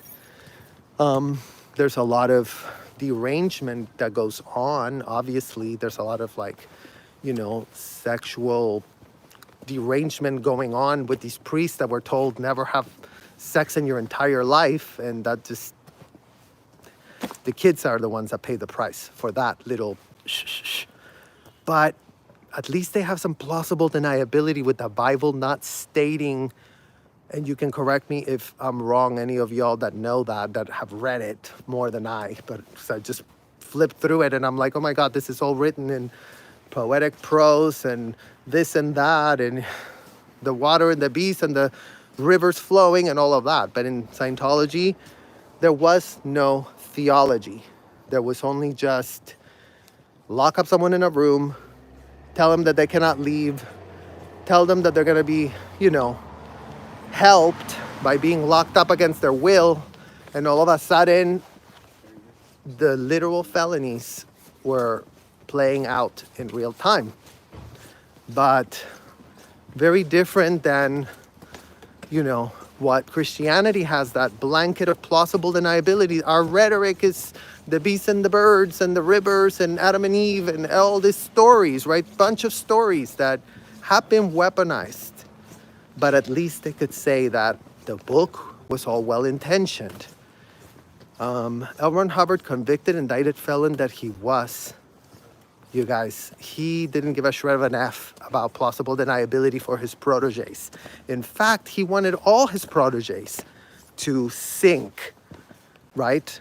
He wanted all of them to go to hell. He wanted every parent that followed his advices to become self-deluded, self-entitled, abusive people, because our parents followed the books by the letter, taking it serious, taking it, no critical thinking skills allowed. Oh my God, look at you guys. This is giving a little Xenu color, green. Am I Xenu? We are Xenus. Xenus. But anyways, I digress, you guys. Thank you all for staying with us tonight and doing this little First Amendment audit that we are being able to do for ourselves. It's taken us 45 years to ask a question on a public sidewalk. 45 years, you guys. 45. So y'all are gonna now do a new audit here in this new location, unlocked. Brand new location, you guys. And this is what we're seeing in front of us. This is what they call the AV building. Isn't that great? Isn't that great that this is called the AV building? No, everyone's here. Check it out, you guys. It's right there.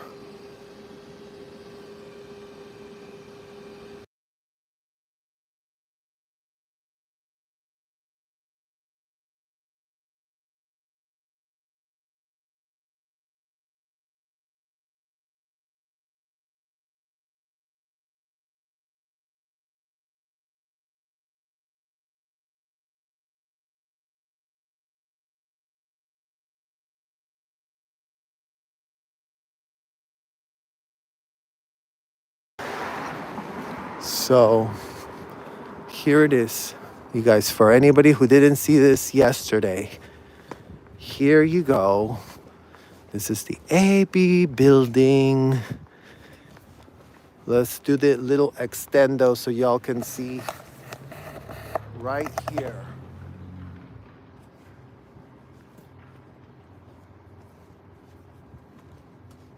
Hi, Osa. How's it going? Say hi to Osa, you guys. There's Osa right there. This is how they control them, by surveilling them. So that's how they watch everything right there. Isn't that great, you guys? And there's the barbed wire, because nothing says security, like barbed wire right there. Okay, y'all. And very, very quiet. Very, very quiet it is, you guys, what's happening right here. Let's check out. Oh, look, there's no even, there's no longer a see-through door, you guys. Is it? Check it out. This was a see-through door yesterday, and now all of a sudden, can't see. So let's make sure they put one all the way to the top. Because check this out, you guys. Our superpowers will act out real quick. As we do the extendo here, they're gonna get pressed that we were able to see past their stupid blind. So y'all are gonna be the reason why this part of the door will be frosted by tomorrow.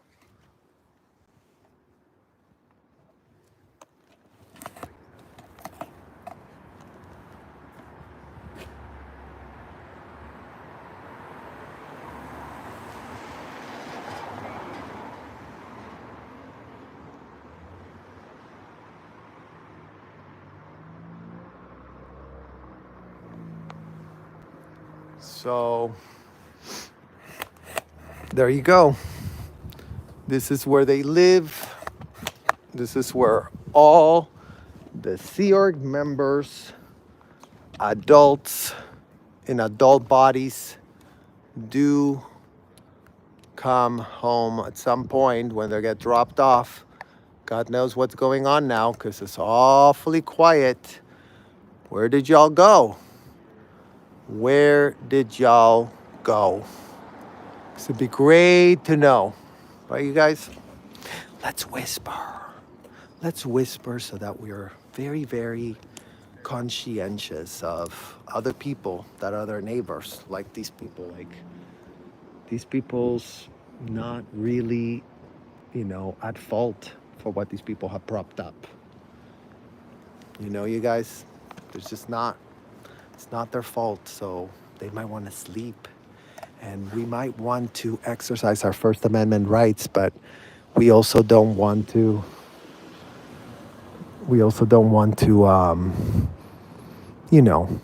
do anything that is going to disrupt people, because they do have to sleep. And like I said, shout out to the LAPD that hopefully is watching our streams. So the next time that y'all get called for a fake call, y'all can see from the video that everything is on record. So don't worry, AP. We're not gonna get the neighbors upset. No one's gonna call y'all except for Scientology. And they're gonna purport that, we are completely out of our mind and that we wanna hurt somebody.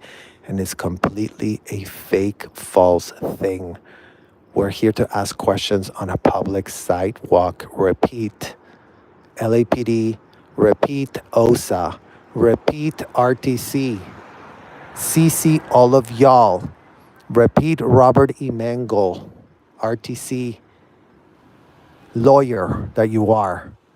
We are not here to do anything else other than to exercise our right to ask questions on a public sidewalk. And check out another camera, guys, that I just found. Look at that, like camera there, camera there, camera all the way up there too. There you go.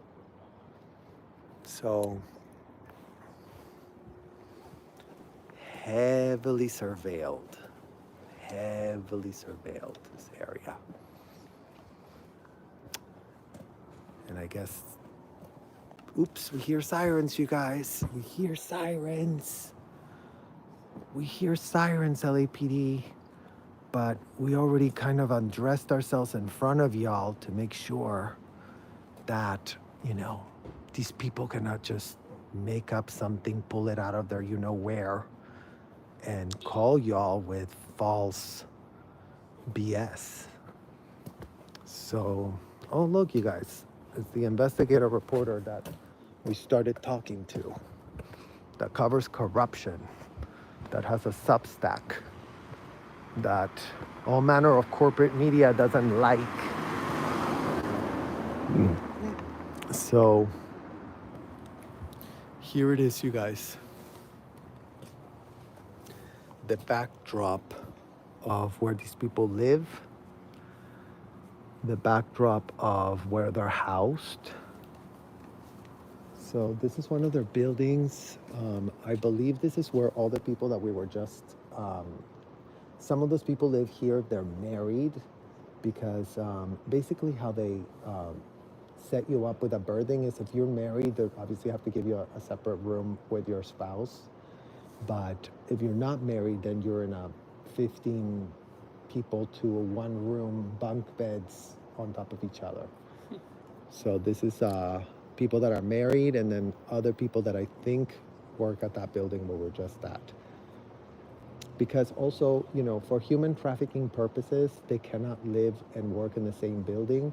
And the Christie's Hotel, the one is the testing center, that's also converted into birthing space for the people. But, you know, the people that work at the test center cannot sleep upstairs. So they'll just get bussed at the end of the night to, like, let's say this location. Yeah. And then all of a sudden it's not trafficking. You know, even though you cannot see the conditions of, yep, camera there, like literal barbed wire there. I think it's all the times. Yeah. 5165000. Yeah. This is where they live. This is where they get shuffled, you guys, in those buses. But, you know, shout out to Scientology Crisis Management Operation that all of a sudden is showing us that they do have a very good crisis operation going for themselves. Look at that pink light, you guys. That's weird. What the hell? What's that going on in there? Red light district room? That's not very, you know, that's not very Sea Org member like. Wonder who lives there in that red, weird red place. So, yeah, I mean, usually they would have been busing people in and they would have just come here and then they all just pile up there and then, but right now it's, I think it's what, 12 o'clock? Oh, it's later than that. Later? 1:02. So it's either they already got all the duckies inside, you know, because again, it's like they have all the cameras, right? So they know where we are at all times. And that's what that's how the surveillance works. Yeah. You know, it's like, oh, send them right now, boom. Then they're there, and then it's like, oh, they didn't see us. So we're playing hide and seek right now. Like, I've never had somebody take so much interest in my own personal life. We'll see how good Scientology is so they can track me down, stalk me. Yeah, because we got cameras now. Just for standing here with this guy. Yeah, we got cameras And too. asking questions as a journalist, as like, what's going on here? And like, why do people behave like this? Yeah. Why? Why, if they're supposed to be a 501c helping the whole wide world? Why? Because that doesn't make a shred of sense. And L. Ron Hubbard did teach me this one thing. When things don't make sense, pull the string, and then you end up finding the, what they call the Sherman tank. So that's how investigations are supposed to work. Oh, this doesn't make sense. Find out why. Oh, that's why. You know, so here, the Sherman tank. Scientology, we see you. We're out here. We're being disruptive. Disruptive and quiet, Disruptive in LAPD. Hollywood. Look at this. We're whispering so the people that have the horrible faith of being the neighbors don't have to pay the price. You know what? Because why be, you know. Don't be that person. No, we're not. No. We're literally not. We just want to ask quiet questions. LAPD. That way you don't get called in by neighbors saying we're being noisy. You know. No one is armed. Nobody has a bomb. No, we literally just patted ourselves down. This man is unarmed. We showed you all what's in our bag. Yeah. You know, nothing here. Some cookies. GoPro batteries. Look, LAPD. Yeah. Okay, so not knives like that guy No, GoPro batteries. that got pulled And I out. happen to be like the smartest like little GoPro addict out there because I figured out how to get these things open without destroying my fingernails. You gotta use a little piece of plastic, pop. So can you live stream with GoPro? Yeah, I gotta get it set up. I'm gonna get it set up. I need Wi-Fi access to set it up to YouTube. And then I'm gonna come back out here and we're gonna stream that 5.3K crisp. Every time the police run up, on camera. Krispy Kreme, and you know what? The police not gonna like you because No, they don't like me. When the reporters are there, they're like, "Ah, no." I got some people who don't like me in LAPD. And then I got sources. Sources who tell me things and help me figure out what's really going on. See, that's how it works, LAPD. You should know that because you do all sorts of investigations yourselves. So y'all know how this works. Y'all are very, very aware how investigations are supposed to work. The only problem with y'all is that now we have cameras and live streaming and 252 people watching us. At 1 a.m. At 1? Yeah, because they're from all over the world.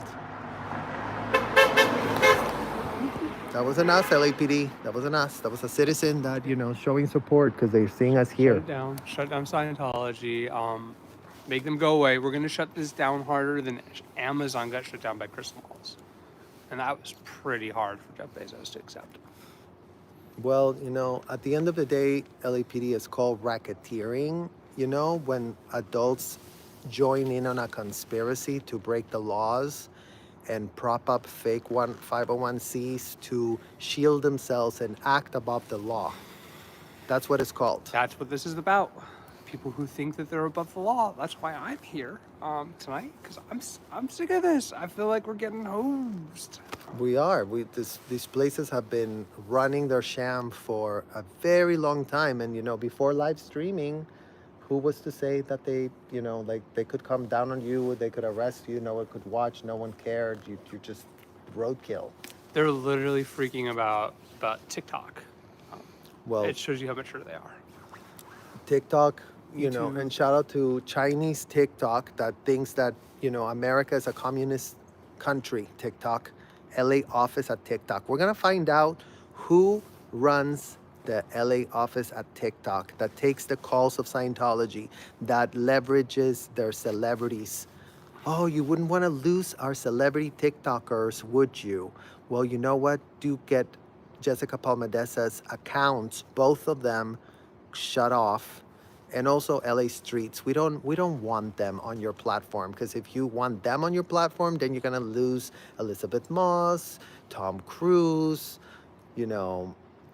who else did they got that could even TikTok? And Jessica's nice. Jessica's a sweetheart. So, why would they not want Jessica Palmadessa on TikTok just for talking about Scientology and being a little bit disruptive? Not even doing anything Not even wrong. literally by standing like this, you guys. This is what Jessica does all day. She's like, what's up, you guys? What's up, you guys? And, what's been so interesting about this generation, right? It's the more they get told that they're wrong, it's not going to stop them from asking the questions that they are allowed to ask per the Constitution.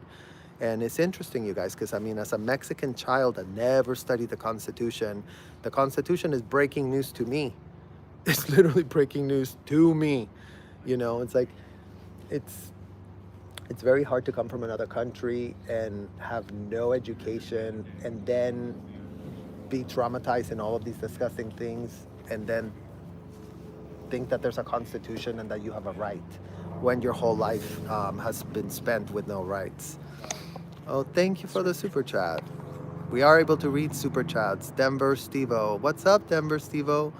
Serge, treat you both to some coffee and breakfast when you wrap up for the night. Aw.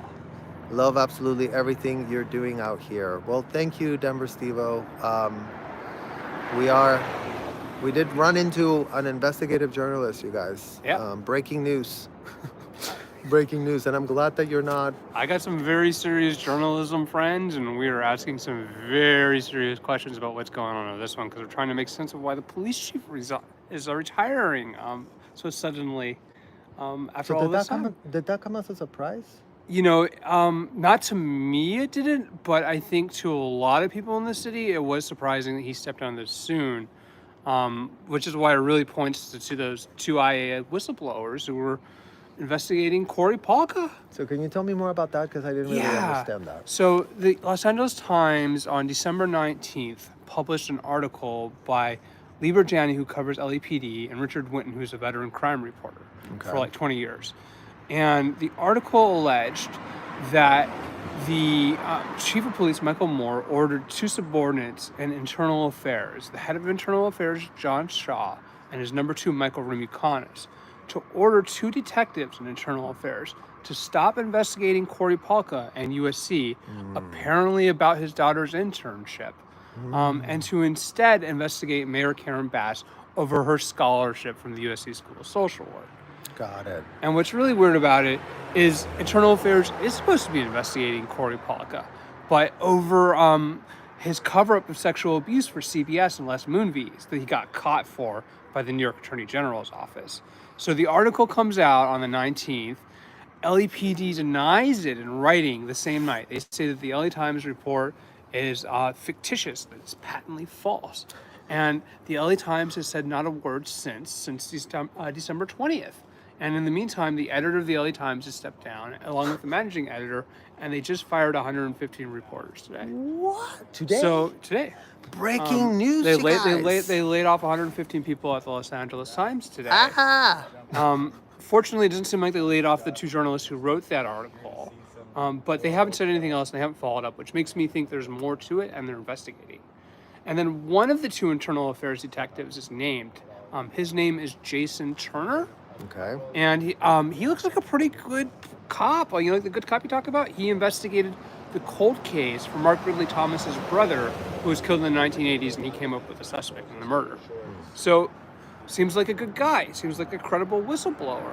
And for somebody to like that to go to LAPD Office of Inspector General, which is supposed to be investigating the LAPD for corruption, make a complaint and put his name in the newspaper like that, and get an attorney, it must be something pretty serious.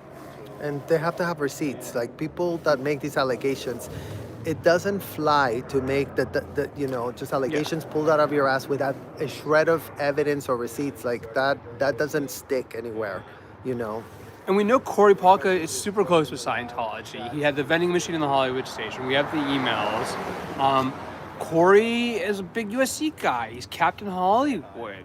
Corey was the one who took Leah Remini's report for Shelley Miscavige's missing case, and she felt totally like he was in it with the church. So I'm very suspicious of Corey. Corey has the same degree from USC that I do. He is, somebody the LAPD is going to protect, and he already retired ahead of this investigation coming out. And the California Attorney General's office knew this was going on, and for some reason let LAPD Internal Affairs investigate an interstate matter that involved insider trading by CBS and a $30.5 million fine from the New York Attorney General's office. So without that investigation, without him somehow getting caught doing that, we would never know. And then there's somebody else in the LAPD, at least one person who is helping him do this, try to slow walk a sexual assault investigation so that justice doesn't happen. Well, and it's interesting how these, when you talk about CBS, right? It's like all these studios. Like, what was Harvey Weinstein, head of a studio? Scientology is a studio.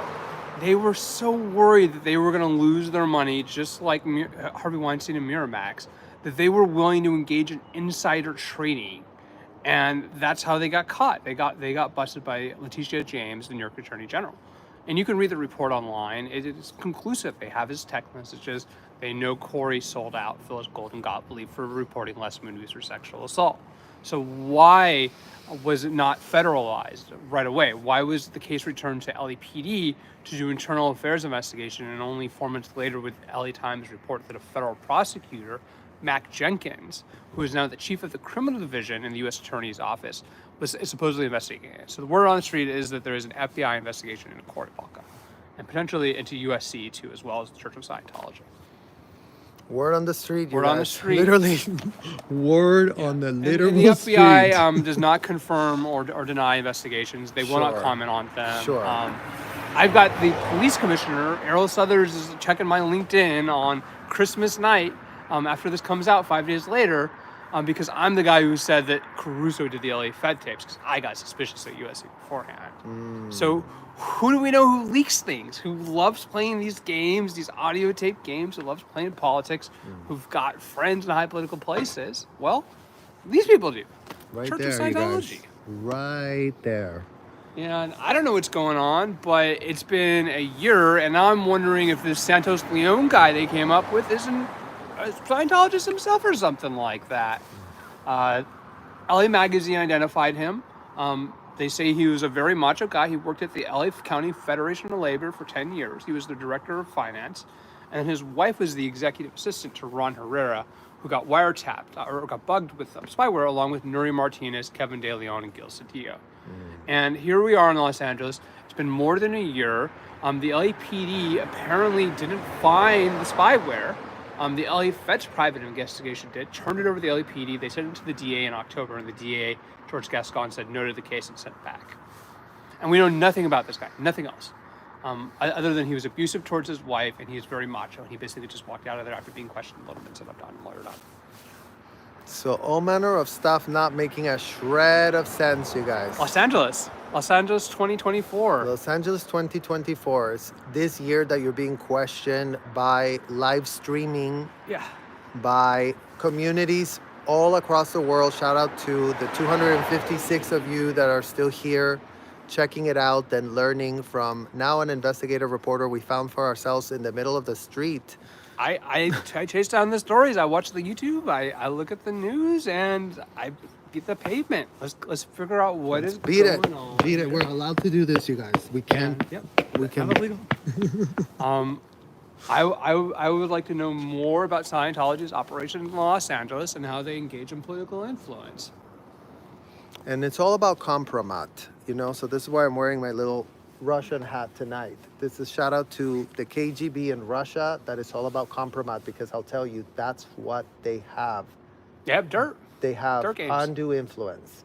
You know, they have a ton of undue influence, and they wield that undue influence very strategically, very with complete knowing what in the hell they're doing. So it couldn't be more premeditated. It couldn't be more. Going back to Jeffrey and Ghislaine, they were running a blackmail operation. That's why they were so powerful. Well, what do you think these people do? These people these people make Jeffrey and Ghislaine look like Mary Poppins. This is organized crime. Full blown. Full blown. Like full blown. And you know, the fact is, again, it's like nobody understands what happens in these audits. Scientology's audits. Like L. Ron Hubbard's, all technology happens so that people can be put in that room and audited, is what it's called. And imagine that they have such a problem doing First Amendment audit, which is what I found out this is what it's called, right?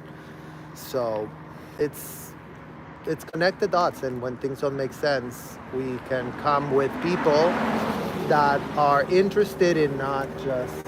You took it right on my mind. Connect the dots. And connect the dots isn't just is a saying. Look at you guys. Here we go. LAPD helicopter. I guess the chief of police isn't happy tonight. We are looking for critical points of information that are salient, that allow us to take certain dots and to extrapolate to see the full picture of what's going on. That's what connect the dots means. And they use this in intelligence analysis. They use this at Rand Institute. This works with writing, with tapes. You can establish the motive of an author of a note. You can do beautiful things with this type of analysis. And we're going to do it to Scientology. Well, we are. And we're going to have a receipt for everything that comes out of our mouth. Like MONEY, money. We're going to follow that money. We're going to figure out what the full extent of this operation is and why it's not getting exposed. And you know what? We're going to follow all the kids that have been transported across state lines. You know, something that the LAPD apparently has no jurisdiction over. So shout out to you, LAPD, that are kneecapped on that end. But again, this is a systemic, institutionalized situation of minors being plucked from all manner of countries, ending up here in the United States with sham visas. I mean, Yeah. we were coached. We were coached what to say to the ICE people, to the immigration people, so that they would let us have the visa and all of that. And then they have a whole operation of who they have safe pointed is what they call. So they send you to places where they know you'll get through and you'll get like the approval done and all of that. So it couldn't be more organized. Like this is really, really well organized. They're very, very effective at lobbying and doing undue things to control people. They passed laws against trafficking women interstate. During Prohibition, right? I forget what it's called. I forget the act. Okay. But it does exist. So maybe we need something like that against Scientology to stop them from trafficking these kids. When it comes down to the racketeering, right? Like you don't even need a law for them because like the law's already there, right? Like that's not a thing. It's just enforce what it's there. Enforce what is there. Just connect the dots, get the amount of kids that have had that exact same situation happen, and then you follow the pattern and you don't follow the blah, blah, blah, because the blah, blah, blah is absolutely, nothing. Like it's just gaslighting tricks and it's all done on purpose. And we're gonna get sneakier, and we're gonna use the internet, and we're gonna use the media. Yeah, and we're gonna use all of We're y'all. gonna use them, not them use us. And this is going down. Yellow Jacket Dude reminds me of Colin Robertson from What We Do in the Shadows. LOL. You're so patient. Stay strong, Serge. I don't know that reference. I don't know it either, but Colin Robertson. thank you. What We Do in the Shadows. Well, definitely applies, I think, because this is what they do in the shadows there, you guys. Yeah.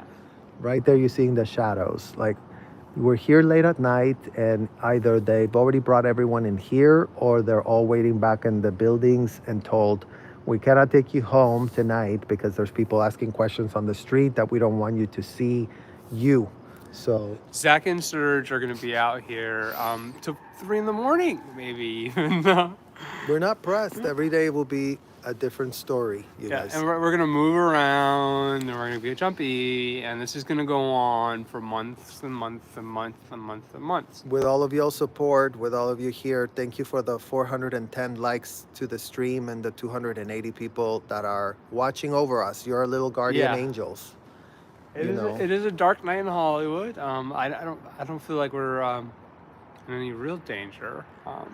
Well, and again, right, it's like I would feel if there wasn't 280 people watching right now, what could stop LAPD from swooping us and, coming up with, they said you had a this and you said you had a that, and, all of a sudden ending up in handcuffs at least, detained, because they feel super comfortable doing that in broad daylight. So there you go, you guys. There it is. There it is. So we did check it out. It's so quiet. Which is unusual. You know what I mean? So It's unusual. like it's. I mean, there's not even a guard back there behind the gate. Usually they have the guard back there, and the gate's not even locked right now, which is interesting that they would let that. So isn't that interesting, you guys? Every place we show up, some sort of crisis management operation happens like that. Like, okay, they saw this is showing up in the stream. Streets LA confronted them on the trafficking of kids spotted in a van, which we have a receipt of. LAPD, go check that receipt for yourselves so y'all can stop playing dumb that there's no kids being implicated. So quickly stop playing dumb. All leadership at the LAPD, the dinosaur leadership at the LAPD, who's comfortable abusing power, who's comfortable not following y'all's oath of upholding the Constitution. Oh, here, message to the LAPD. There you go. Literally this.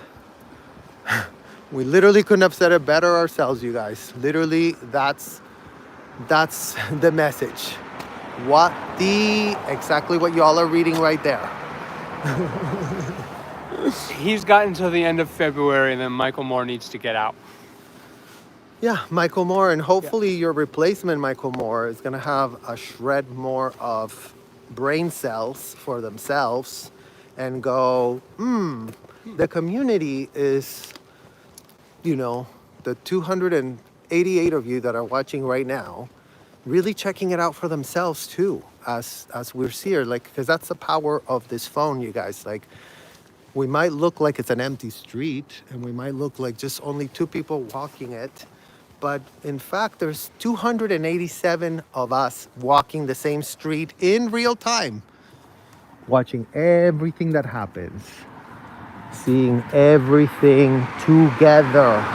So much harder to gaslight our situationship like this.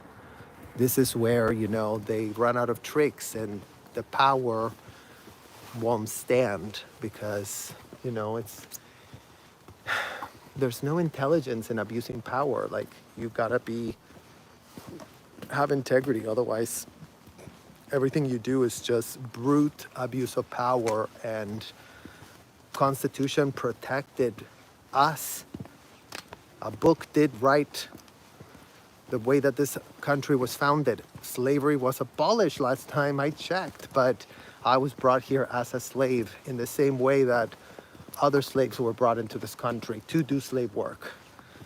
So slavery is alive and well in Los Angeles, you guys, all thanks to the LAPD, apparently, who is really comfortable with kids being brought from other countries and ending up in these hotels and commercial buildings to be worked to death, to be paid nothing, and to be used as these pawns. You know, it's like, because again, it's like these role plays, these audits. Like, we were like child dominatrix. Yeah. That's what I was. It sounds like it. Well, you know, you Weird. get put in this like dominating position, right? Where, but even like the dominatrix knows, even they know that there's boundaries, comfort levels, and safe words. Something that you cannot find in a Scientology roleplay. Because the auditor controls everything, and the comfort level of the PC is not considered under any circumstances, because if they complain about everything, it's all twisted back to them having a problem, or they're not, you know, oh, you're crying right now? Well, whatever turns it on, we'll turn it off, is how they play it. So imagine like you're there as a child, confused, why you feel so horrible, and you feel like you're the problem because everyone else is saying that these audits couldn't be more wonderful. So, you know, again, it's like when it comes to kids, it's indefensible what they do. And I mean, again, it's taken us as kids that survived and lived to tell, as so many kids end up offing themselves. Like, you know, Lisa Marie Presley's own son, Benjamin Keogh, grew up in Scientology, grew up in these hotels, 27, gone. And y'all can Google him because he talked about how Scientology messes you up. Briefly, like very brief things that he ever even did say on the record, and he did say that. So, no kids in Scientology to start with. And then take care of everyone else being trafficked, you know. But the kids are the priority because that's the most indefensible AF. And they need advocates. They need reporters that investigate and get to the bottom of things. Like we did it in this other church, right here, the Catholic one. Right here in Los Angeles, in Orange County, you know, the Catholic Church was abusing little boys. And it got hidden, and eventually victims came out and journalists exposed it. This is the Ukrainian Catholic Church, but we're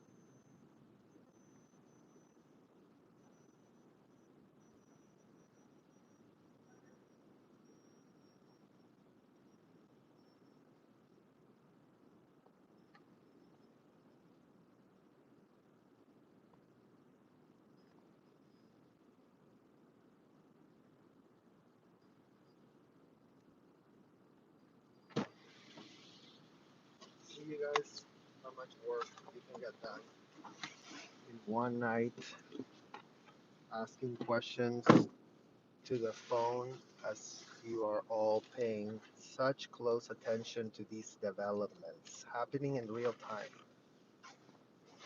Happening in real time. So apparently, investigative reporters are paying attention to YouTube and TikTok. So just so you know, LAPD, just so y'all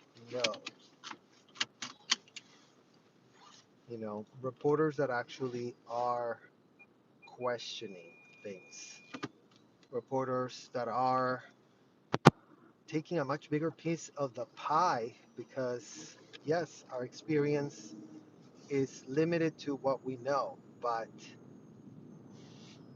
these reporters are now talking about like Rick Caruso's corruption, Karen Bass's corruption, the LAPD's corruption, as if it didn't take a village of corrupt, inept, lying, pathological liars from hell to take power, because that's what this is called, you guys. It's abuse of power. It's getting drunk on power, and nothing there's nothing to that. Like, that's just so stupid and short-sighted, like integrity, holding a public office with integrity is what all these people are supposed to be doing. And, they take all these oaths and they do all these song and dance about how they're really gonna Make uphold a the law, difference. make a difference, make sure the community's safe, and no, the community is not safe, and the corruption could not be more prevalent in these literal streets. So, right now we're gonna drive by Big Blue. So, shout out to y'all at OSA and security watching our live stream. This is where we're going. We're telling you exactly where we are at all times. So, don't think that we have a shred of thing to hide for ourselves. We don't give an F. Y'all are getting surveilled. Y'all are getting caught on tape doing what in the hell y'all are doing. Your response couldn't be more disgusting. So say hi. Say hi here, you guys. Sorry. Right there, Scientology. You see it? It's a little reflective. There's where you find out about Xenu. You guys, right there, that building. That's Xenu Land, called AOLA. And that street over there is called L. Ron Hubbard's Way. Yeah, great, you guys, that the city of Los Angeles has given L. Ron Hubbard its own little road, its own little place for them to feel real comfy and cozy as they, get away with everything they're getting away with. But not for long, right, you guys? Not for very long. Their luck is running out AF. Thanks to YouTube, and no thanks to TikTok, no thanks to Chinese based company TikTok that couldn't be more tone deaf about how America works. TikTok, and don't give us your BS about community guidelines. You guys, Jessica Palmadesa's second account that had not a shred of video in it was also canceled by TikTok. So TikTok canceled LA Streets today and canceled Jessica Palmadesa today. And TikTok, you are going to learn to regret being the Chinese communist app that you are, purporting to really be all about community guidelines, while with that same face covering up for everything that goes on in these hotels. So, TikTok, now you're part of the conversation. TikTok people that work at the LA office, now y'all are part of the conversation. Y'all that are getting those phone calls from Scientology saying, please, we really want to complain. We really want to complain that, we're getting slammed by the TikTokers because, you know, this young generation, you guys, is not here to be gaslit, be told that they're the ones with the problem. Okay, TikTok executives at the LA office, this is on y'all. So as much as y'all try to clean up your image and be like, no, TikTok is very separate from China, you guys, BS. TikTok is a subsidiary of China, China that has no freedom of speech, China that has all manner of control, as if China's not running a Scientology operation on their people themselves, as if literally China doesn't literally oppose people having Their the, rights. yeah, the ability to ask questions. So all those dots are connecting so quickly, faster than all of the TikTok executives, crooked AF executives, conniving AF, Chinese loving communist TikTok executives that work in Los Angeles, that have education, that know the laws, that are using your platform to weaponize and to normalize communistic practices that aren't supposed to be part of how this country operates. So, you Chinese TikTok just joined the LAPD. You Chinese TikTok just joined Scientology. So, y'all just made yourselves part of the corruption scheme.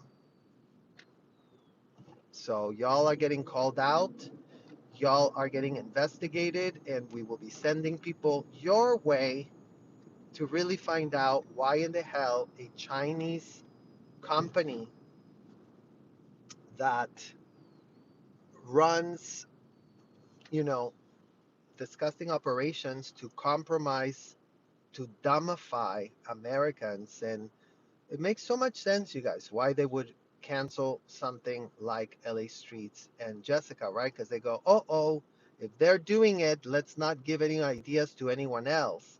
Let's cancel that. So no one gets any ideas that their First Amendment right on live streaming can actually destroy the gaslighting and the corruption of these people. They don't want that type of power. They don't want that type of leverage on us little tiny ants and peons at the bottom of the barrel. Oh, look, shout out to the LAPD, you guys, right there. LAPD, yay! Hey, they're hiring. They are hiring. Imagine how hard it's going to be for the LAPD to have a shred of citizen wanting to have anything to do with people that literally protect child traffickers and hotels. Imagine them at the LAPD who are all about protecting child traffickers, who are all about having a jolly old time in their little patrol cars, answering bogus phone calls from Scientology like it was done today. You guys, like it was done today, like it's been done over and over. They just cannot help themselves. I mean, the LAPD, you know, falsely arrested Aaron Smith Levin growing up in Scientology. And then all of a sudden, they did take one day off. So shout out to you, LAPD, that did take, one day off, but you were back at it today, answering another fake phone call of an alleged g.u.n. that we were accused of having. And don't worry about it. We will pat ourselves down in front of y'all going forward. So y'all can just play dumb and play pathetic idiots like all the people that you show up, because we're going to do ourselves a little reaction video, you guys, so we can all see it together. We're watching truth unfold together, something that the LAPD has never dealt with. Isn't that great that the LAPD was able to have corrupt leadership at the very top, abuse power, and wield that power so that more corruption could thrive, so that literal child traffickers running hotels where kids are including but not limited to sold to adults as if my time, Karen Bass, and you make note of this, Karen Bass, my time as a child in another state, state of Florida, okay, but Scientology hotels and commercial buildings all run under the same policies. So whatever was done to Florida, to me as a child, you better believe they're doing here in your city, under your supervision, under your leadership, under your corrupt LAPD that is unhinged, that is corrupt AF, that are the enablers of these hotels, that are the ones that are with the $20,000 check, because apparently that's all it takes for you to be a child trafficker in America, you guys.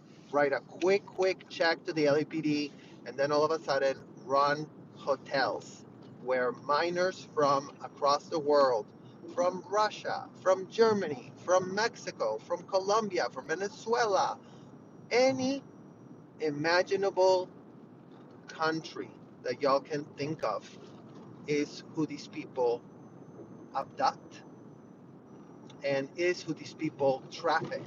And don't forget, you guys, who is the trafficker of the minors? Their Scientology parent.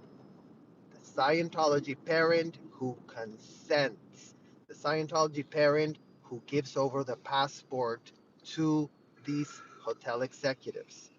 So let's not forget the Scientology parents who, you know, are nowhere on the public record repudiating what in the hell they propped up, including but not limited to those who have purported to have left. Oh, yeah, but we left the hotel.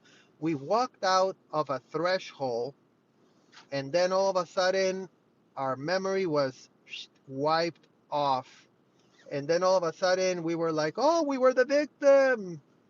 And then all of a sudden, they're like, Tampa Bay Times, can you pitch me as a victim? And the editor of the Tampa Bay Times, Thomas E. Tobin, goes, what a wonderful idea.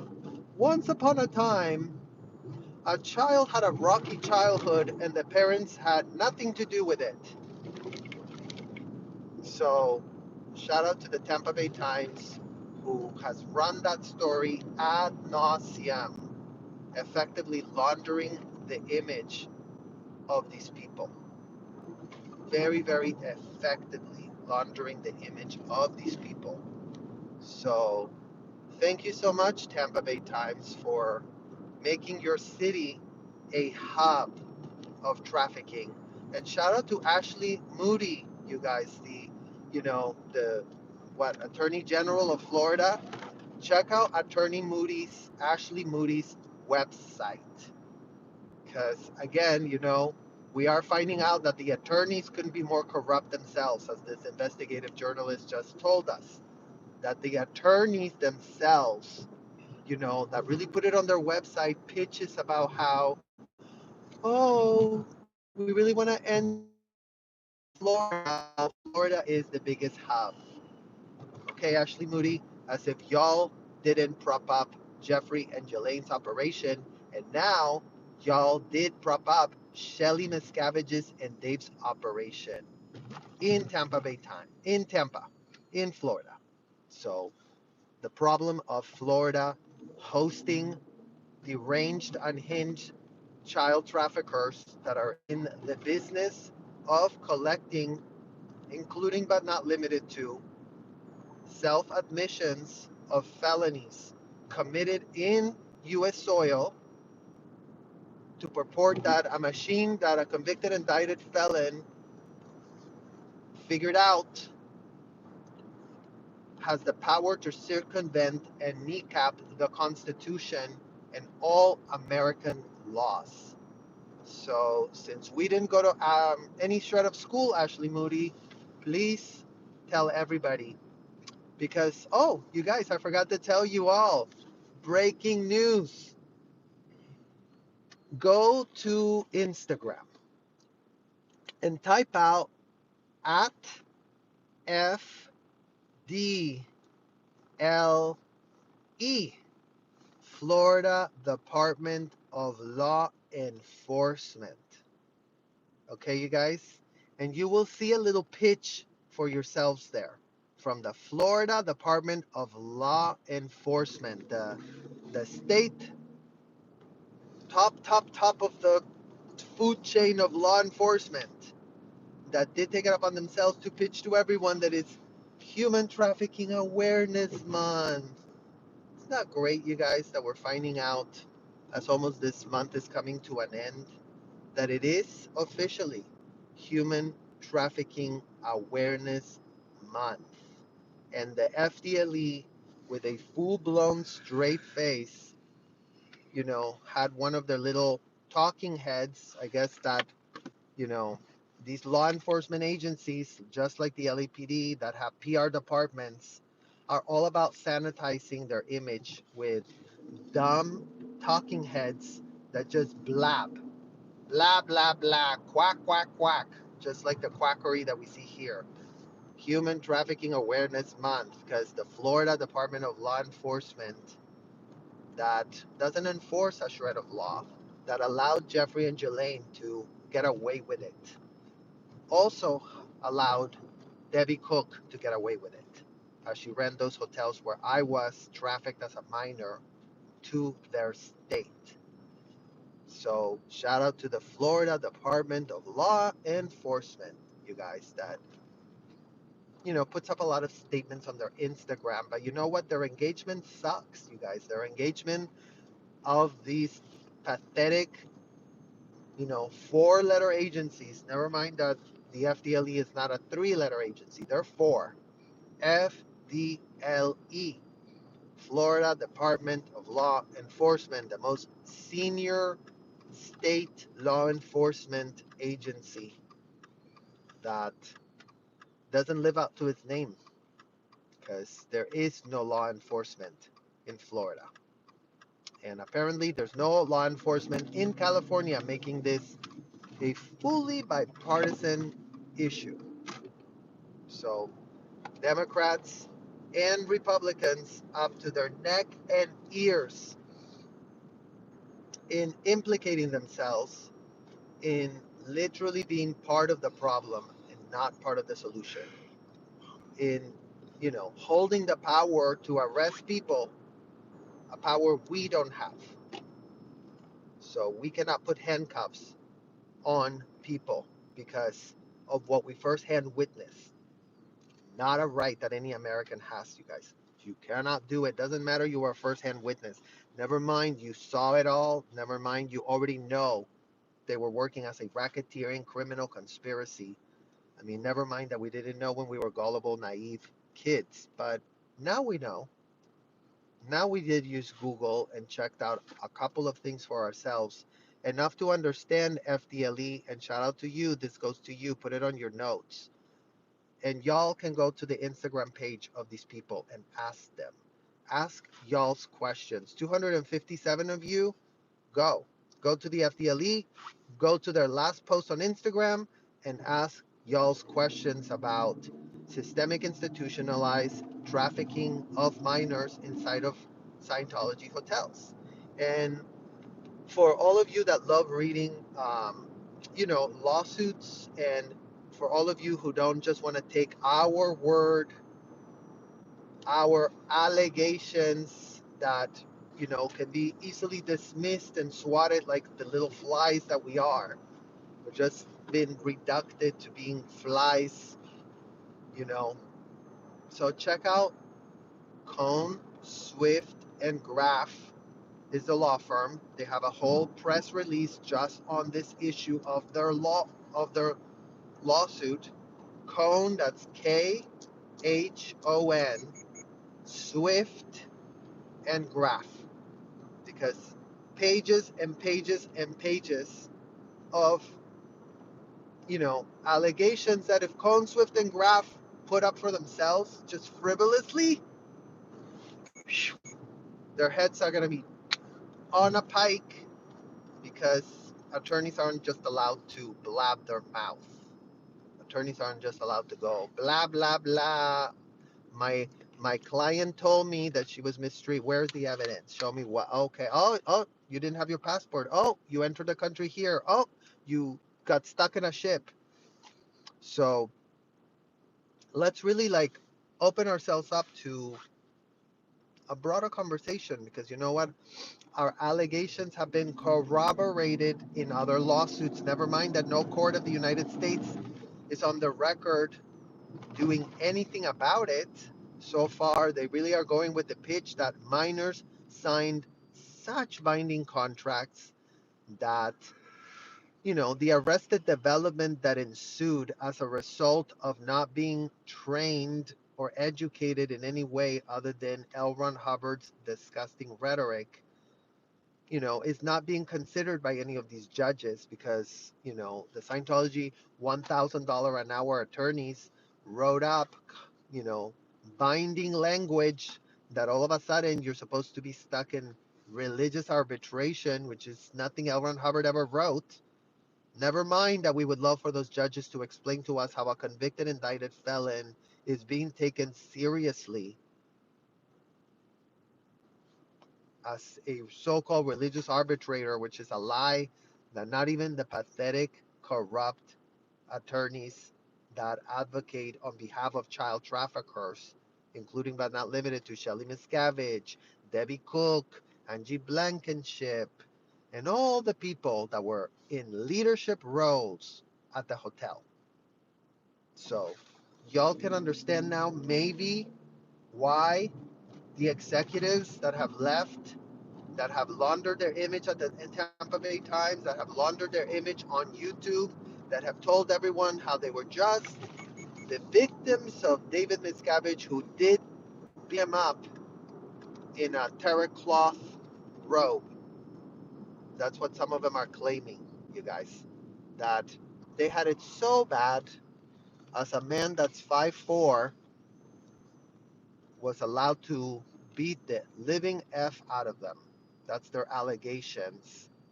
That, they never really went to the police with any of those allegations. Isn't that great, you guys, that they didn't even go to the police for that? That they just went to the Tampa Bay Times. And us who did go to the police, and us who did write affidavits against, you know, against possibly, if we were just making it all up and frivolously making shit up, then, the Scientology attorneys could have handed our heads to us. So thank you all so much for keeping us safe yet another night, for asking all these questions, for showing us that, people do stand behind us, fully supporting us. 262 of you guys, thank you. It's really late at night, but the only way this work can be done is with this level of security, surveillance. Y'all surveil us. Y'all call 911 if any suspicious activity is seen. So LAPD, don't think of doing more stupid stuff. Don't do it. Don't do it, LAPD, because we do have protectors and little angels, guardian angels, watching over us and watching all of the things y'all do. So I thank you so much, and have an amazing, great night, and see you all tomorrow, extremely soon. Bye-bye, you guys. Have a great night. Thank you so much for being with us. Good night.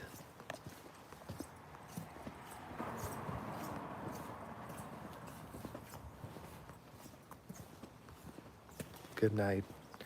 Buonasera. Buenas noches. Sueñen con los angelitos. Dream of the angels.